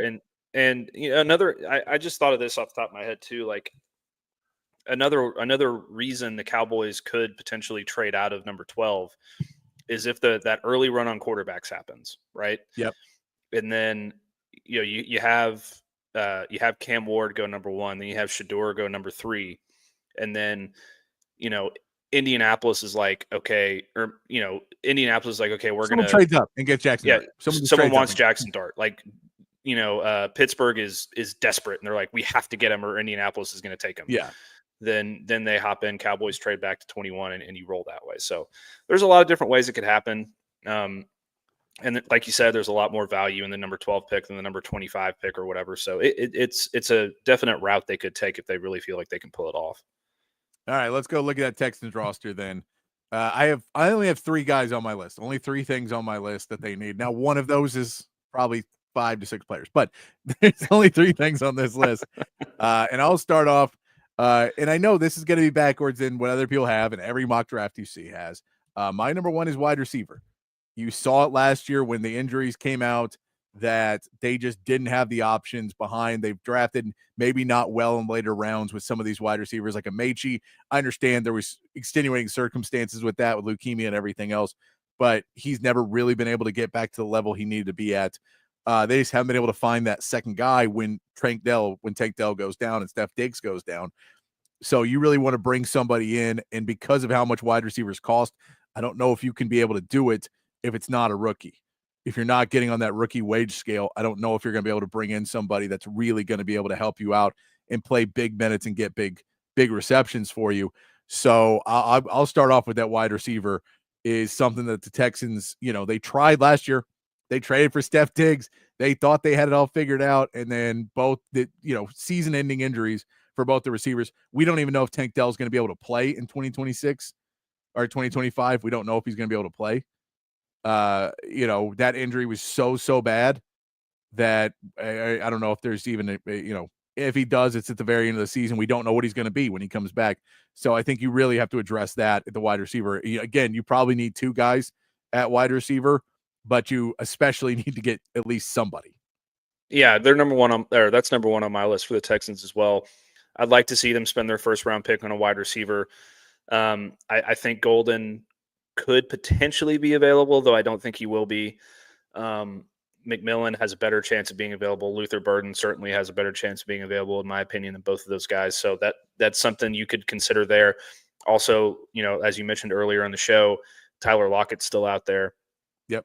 So you need to find some pass catchers for CJ Stroud. I keep wanting to say Will Stroud because I went to college with a guy named Will Stroud, but CJ it definitely needs some more help there. And Dalton Schultz is another example of that. Like, he's a good player, but he's very inconsistent. So you don't have that guy who CJ can really rely on, especially with Diggs gone and Dell hurt. You don't have that guy that he can rely on, on third down when it's 3rd and 6 and you need a first down late in the game. Like, he just doesn't really have that guy outside of Nico Collins right now. Yeah. So it's kind of a similar situation to Dallas. And I like going into this, I was just thinking like, wow, my lists are very similar for both of these 2 teams. Yet one team is so much further ahead than the other team. It's kind of crazy.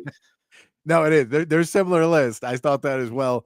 But yeah, this is one of those things where the more you look at wide receivers, you're like, man, I know he's not going to be there, but could you get Matthew Golden? Because he's a Houston kid too. And how much would you love to have Matthew Golden on this team as that shorthanded guy to come in?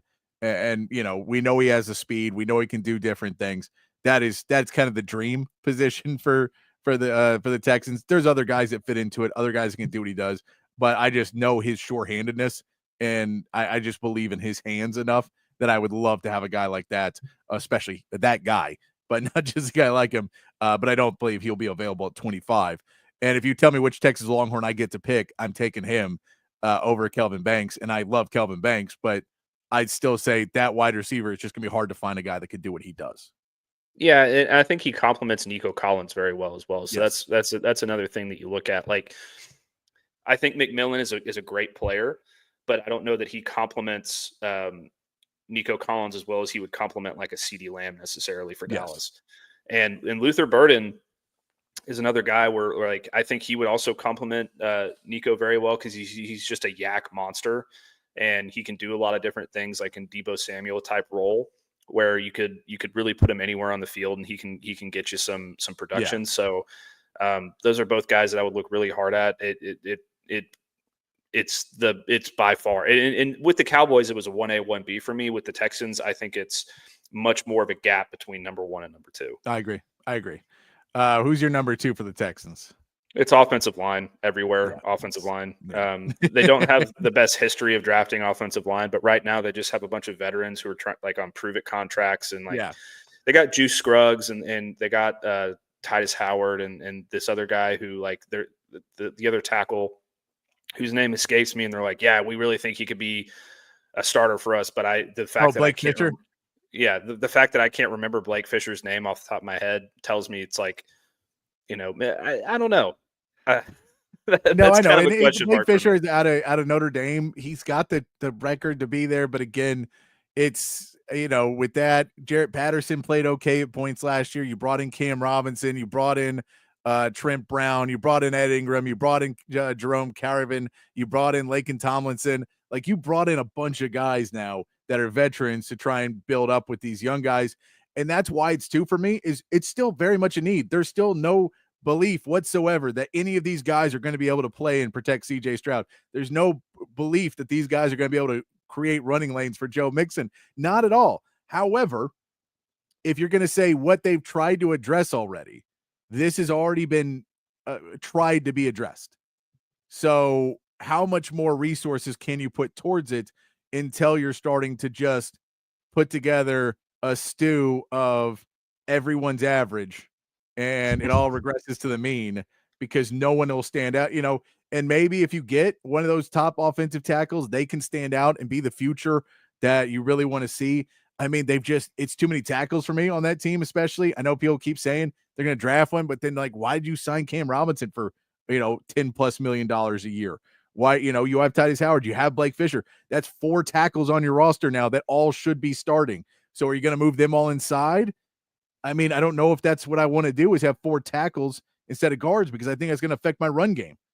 Mm-hmm. You maybe get better pass pro, but I don't know if your run game's if you're going to have those ugly guys on the inside, they're going to move people around for you. I don't know if that works with 4 tackles, if they're able to get up all game.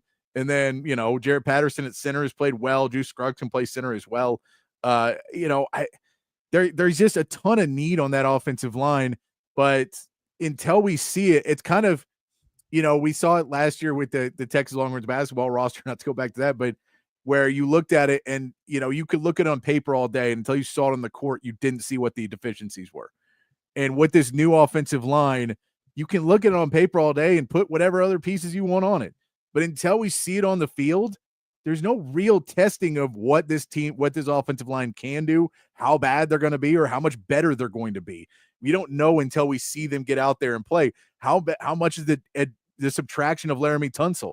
How much does that mean? Does that completely disintegrate and it gets much worse with him? Or does him going and Shaq Mason, is it addition by subtraction? That there was something in the offensive lineman room that stunk. And whether it was the coach that they're pretty much alluding that there was a problem because they like Cole Popovich and the other guy they let go, they're like, well, there's going to be one voice now. So they're basically saying his voice sucked and the guy we kept, his voice is good. I don't know. Until I see it, I can't tell you because it's all on paper and it doesn't look good, but there's not anything unless you're drafting 5 guys in the first 5 picks to go be your offensive line. And even that, do I have any faith that offensive line in the NFL is going to necessarily be great? No. because it's the NFL and they're college guys. And Texas has missed so many times in the past. Texas have missed so many times.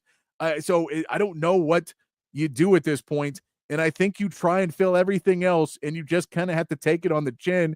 You were able to make the playoffs last year with a really bad offensive line. You can try and make trades during the season if you get there, but I'm not necessarily really big on drafting another offensive lineman in the first round because you just have done such a bad job. Yeah, I totally agree. You're kind of in between a rock and a hard place here. I wonder what the guarantees are on all these guys they brought in at tackle, like a Trent Brown and a Cam Robinson. Yeah. I don't have that pulled up. So maybe, they get these guys into camp and they go through, camp and preseason. Like, yeah, like, I don't know. We're just going to let this guy walk or whatever. But that's after the draft, so you can't really project those kinds of things at all. So you either have to find a way to address it and not, go too heavy at the position or whatever, because you don't want these guys that you're paying this money to kind of fall through the cracks. But yeah, I mean, offensive line, if they end up drafting it, it probably has to be in the second round or the third round or something like that. Like, I could see them taking a Cam Williams in the second or third round and being like, yeah, let's, this is a really big guy. Maybe we can play him inside first for a couple of years. And then eventually when our tackle situation kind of works itself out, then we can push him out. But they got a lot of work to do there, and there's not a lot of avenues where they can fix it right now. No, and it's, it's a completely, the look of this offensive line is really different than it was last year anyway. When you say Laramie Tunsil's gone, when you say you brought in a couple other guys, like, it's already going to start looking different. You have your assistant offensive line coach. Everything looks kind of different now. But is it going to be the same? I don't know until we put it back out there in the field. And the problem is, once you do that, I don't know how much time you have to fix it after that. And it's not much is the reality, because it's basically trades at that point. And people don't necessarily trade offensive linemen that are good at that point in time, so there's not a ton of hope. That way you're saying, all right, well, CJ Stroud, I hope you're healthy to the trade deadline. And maybe one of these teams is willing to give somebody up now, because they're not going to re-sign him and they're not competing. It's going to be rough for that offensive line no matter what. I don't know if there's an easy solution for it, but that is you're right. It's every position. There's not left tackle, right tackle. There's no one on there that I go, no, that position's safe. Every position is up for it. So who knows what they'll end up doing there. I'll go through. I don't know how many positions did you have on your Texans list? I only had 3. Okay, I did too. We'll see if this is the same one or if it's different. My third was running back. Okay, that's different. All right, my third was running back. It's not a huge need for them, but you have Joe Mixon, who is aging. Dameon Pierce is rounding out his rookie contract. He's just never been able to really put it together. This will be another offensive coordinator with him that you could try and work it out with. But, in a very heavy running back draft, I'd love for them to take a chance on somebody in the third or fourth round and try and put somebody else in there and see maybe if you get play on that one. If Ollie Gordon falls to the third or fourth round, maybe you get an Ollie Gordon in the fourth and you feel pretty good about that. Somebody else you can try to put behind Joe Mixon, that if it works out, he's your next guy and you can move on from Joe Mixon in a couple of years or a year, whatever it is. But Joe Mixon just on the back end of his career, with statistically and what people would say running backs lifespans are today. And we know he got hurt several times last year, and your run game completely dried out when it didn't happen. So you talk about that offensive line already being subpar, and then you're running a Dameon Pierce who was better last year, but really he was better against bad teams. He wasn't good against good teams. And that is a big problem, because once you get to the playoffs, surprisingly, you'll be playing good teams. And so that one, I like Dario Ogunbowale. Sorry, I can get that one out. I like him, but he's more of a fullback. He's short yardage. Like, he's not ever going to be your every down back. So I like trying to get somebody in one of the later rounds in a really running back heavy draft. I like trying to get somebody out of there. What else? Go ahead. Well, just to your running back point, I mean, I think that's a good shout. I do think they need to do something there, because I don't have any faith in Dameon Pierce. And, when you have 2 running backs, look at Detroit. They had Jahmyr Gibbs and God, I'm so bad with remembering names off the top of my head. Montgomery? Montgomery, yes. So they had both of those guys last year, and they had the best running game in the NFL because you could plug either one in any situation, and you could do a bunch of different things. So if the Texans can find a way to I mean, you can't replicate that because you're not going to find a Jahmyr Gibbs, but if you can find another guy who can either complement Joe Mixon or spell him so that he doesn't have to run 25 times a game or whatever, that could be a very big benefit to CJ Stroud and your offense as a whole. My number 3 is I'm kind of cheating because it could theoretically fall into the first, my number 1 pick, but I think it's tight end because I have zero faith in Dalton Schultz. I think that, and I know they have the other guy from Ohio State Cade Stover. Cade Stover that CJ's played with before, and he might like him. But if there's a guy out there who you can consistently rely on third and medium, or like when a play breaks down, you got to find a guy in the middle of the field, or you got to find a hot route or whatever. That's something that they desperately need, and somebody that can just really bring in the ball. Like Dalton Schultz has too many inconsistencies. And if you can just find a guy that you can rely on to catch the ball when you need him to catch the ball, I think that would be a major benefit to your offense. And I think that, it is good for the Texans that we're sitting here talking about their needs are pretty much only on offense.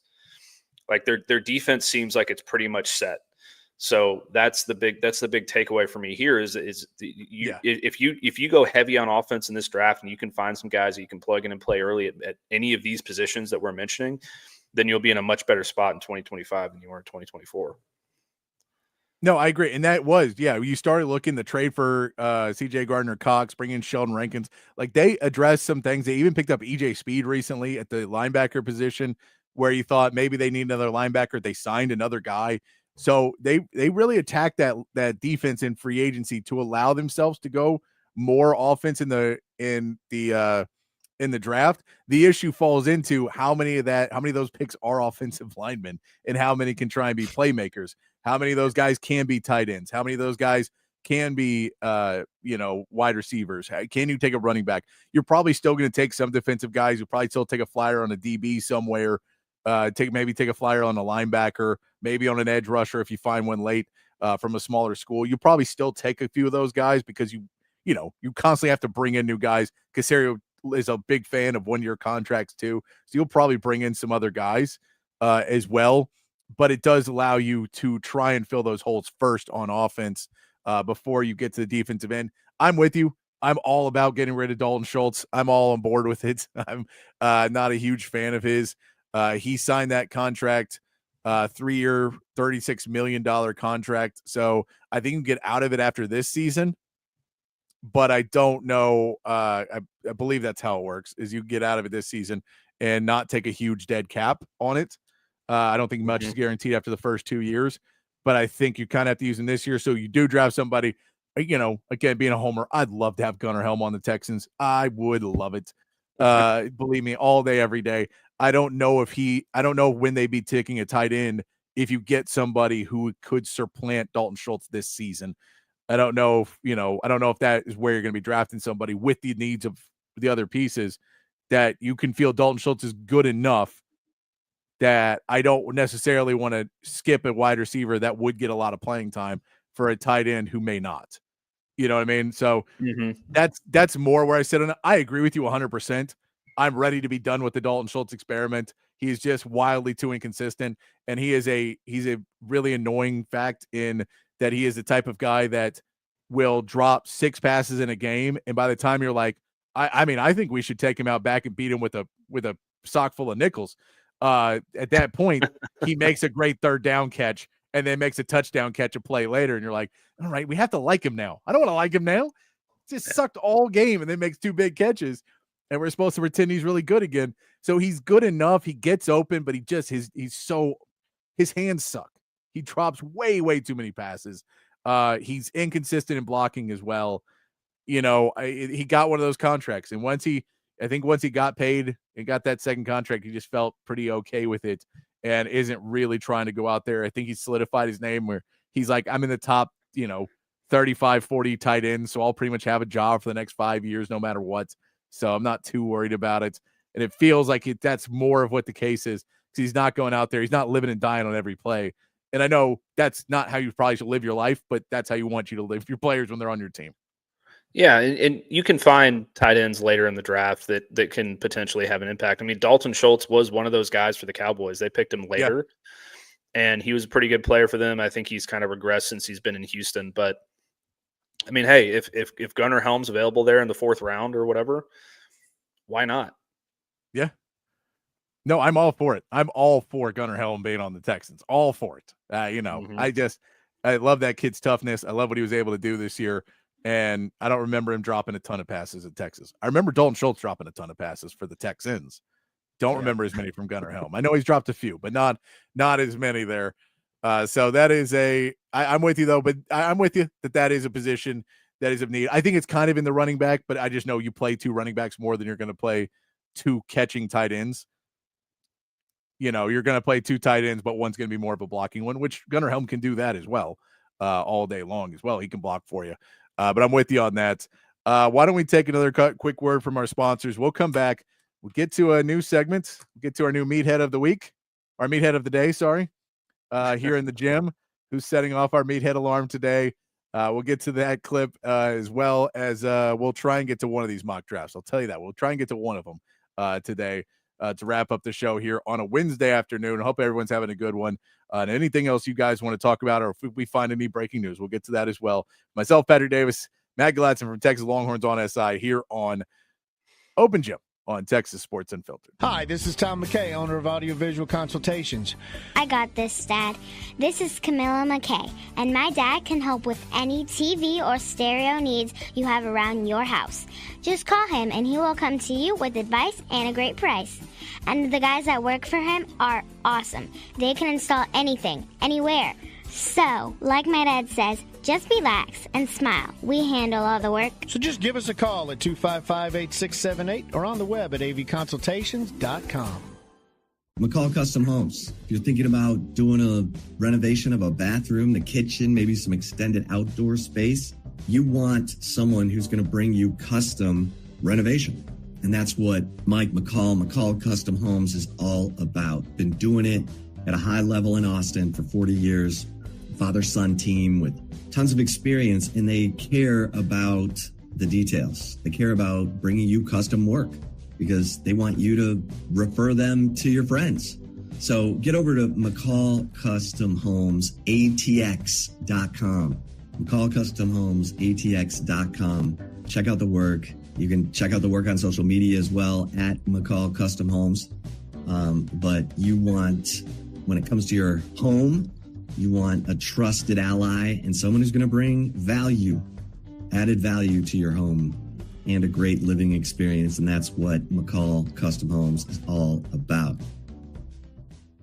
BK here for OLIPOP. Man, this stuff is the game changer of all game changers. Their slogan is a new kind of soda, and that's exactly what it is. You get that same great soda taste, but OLIPOP is actually good for you. Inside of every can, a blend of 7 unique botanicals, plant fibers, and prebiotics. You're getting 9 grams of fiber in every can, only 2 to 5 grams of sugar, and man, the flavor is absolutely there. Classic soda flavors like cola, root beer, lemon lime, and Dr. Goodwin. That's their version of a Dr. Pepper, and some other great flavors as well. The grape, the cream soda, the cherry cola. It's all fantastic. I'm telling y'all, OLIPOP tastes just like the soda you grew up sipping, but with the added benefits of microbiome and digestive health support as well. Pick up OLIPOP at H-E-B, Target, Walmart, Whole Foods, and Costco all throughout the Austin area and the state of Texas. And head over to drinkolipop.com. Use the promo code Texas20 for a discount on your first purchase. It's OLIPOP, a new kind of soda.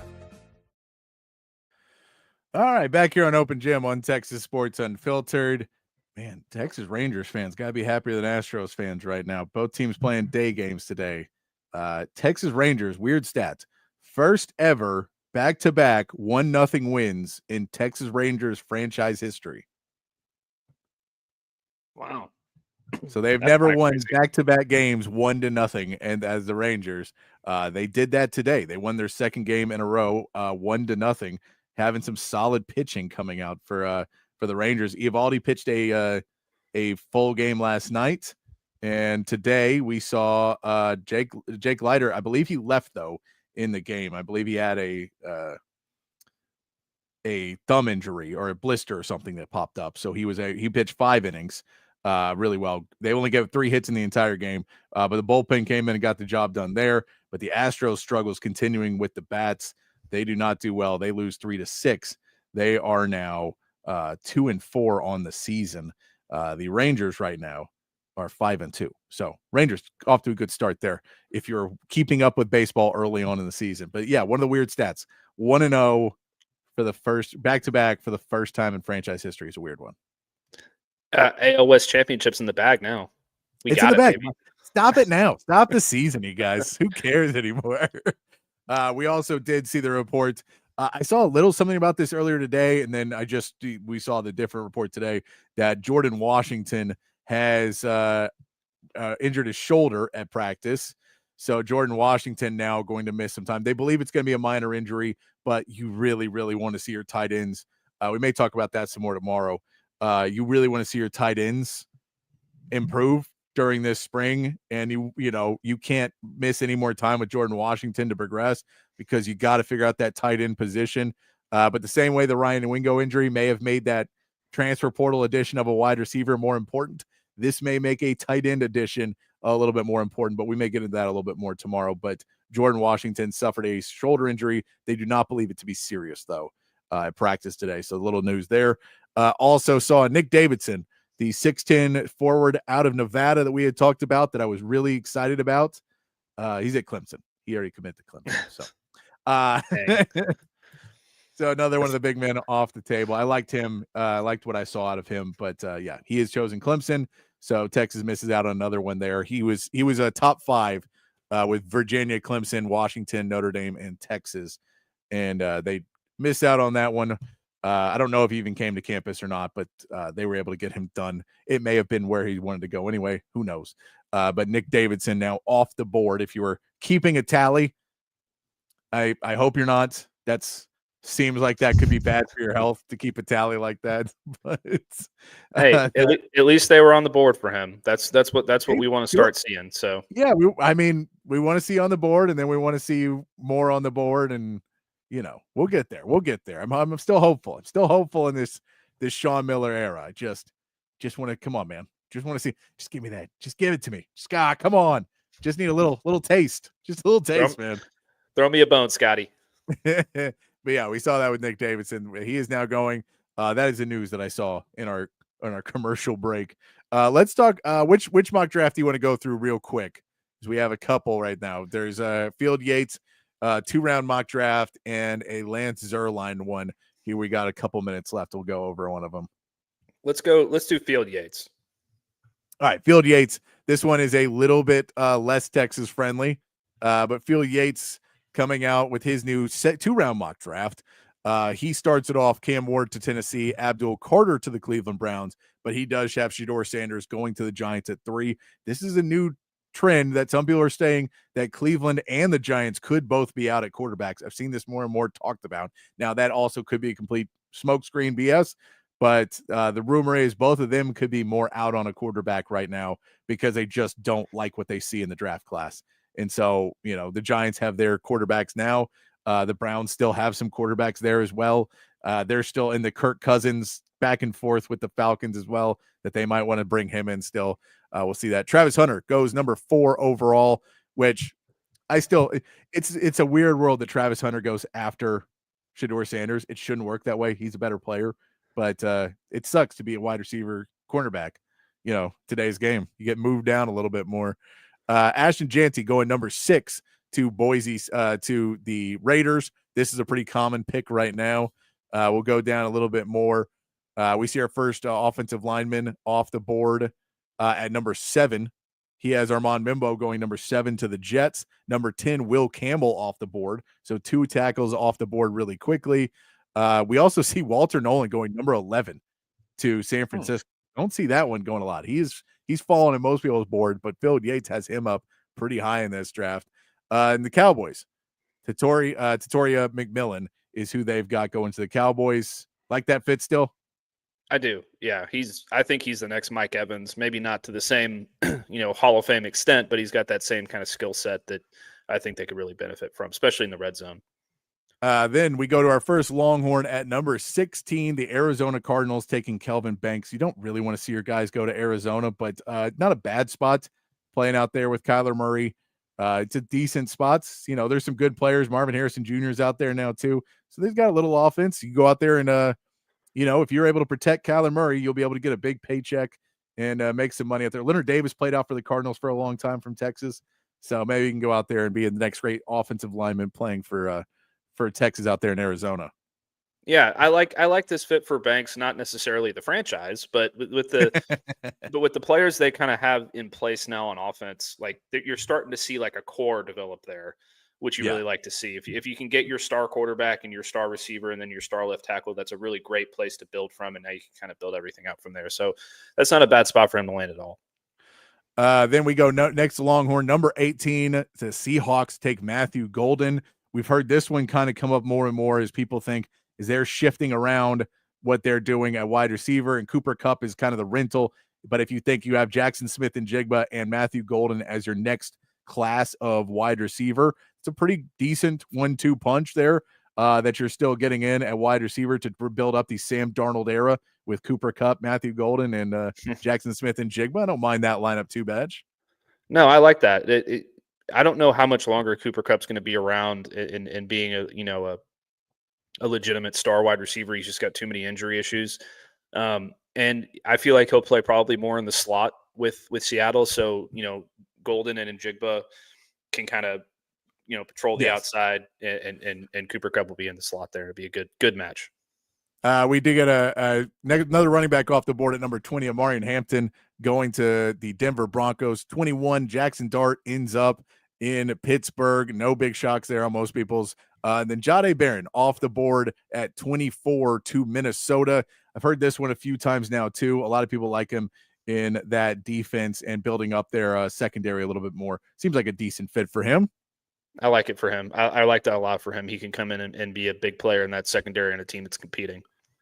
Then Donovan Jackson to the Houston Texans, taking a guard. We've talked about it plenty. I don't think they need to draft an offensive lineman here. I don't, especially not a guard at 20, 25. I don't want to see it. I know, cool. He'll be in there and he'll help out, but I have no faith that it makes any difference whatsoever. Like, I just don't feel like it makes any difference anymore. No, when you have the history that the Texans have of drafting offensive linemen, it's kind of hard to get excited about it.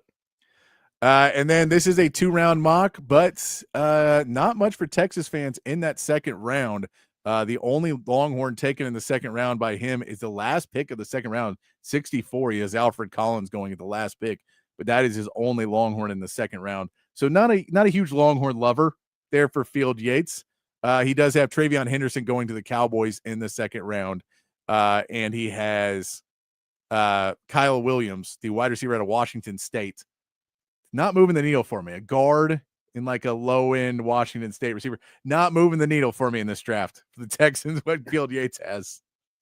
No, I agree. That doesn't move the needle. I like the Travion Henderson pick for the Cowboys. Yeah. And I assume that Alfred Collins is going to the Chiefs at number 64. Is that correct?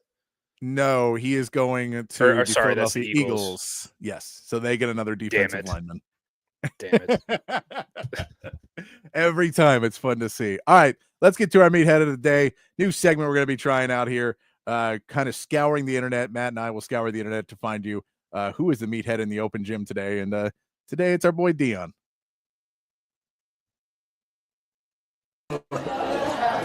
If all them go to New York, they talking about the pregame prayer gonna be fired. But Russell and James, the pregame prayer gonna be a hunk of chain. Man, I'll be in there pissed. You gonna be over there, hey man. I mean, hey, look, bro. I ain't trying to come on, bro.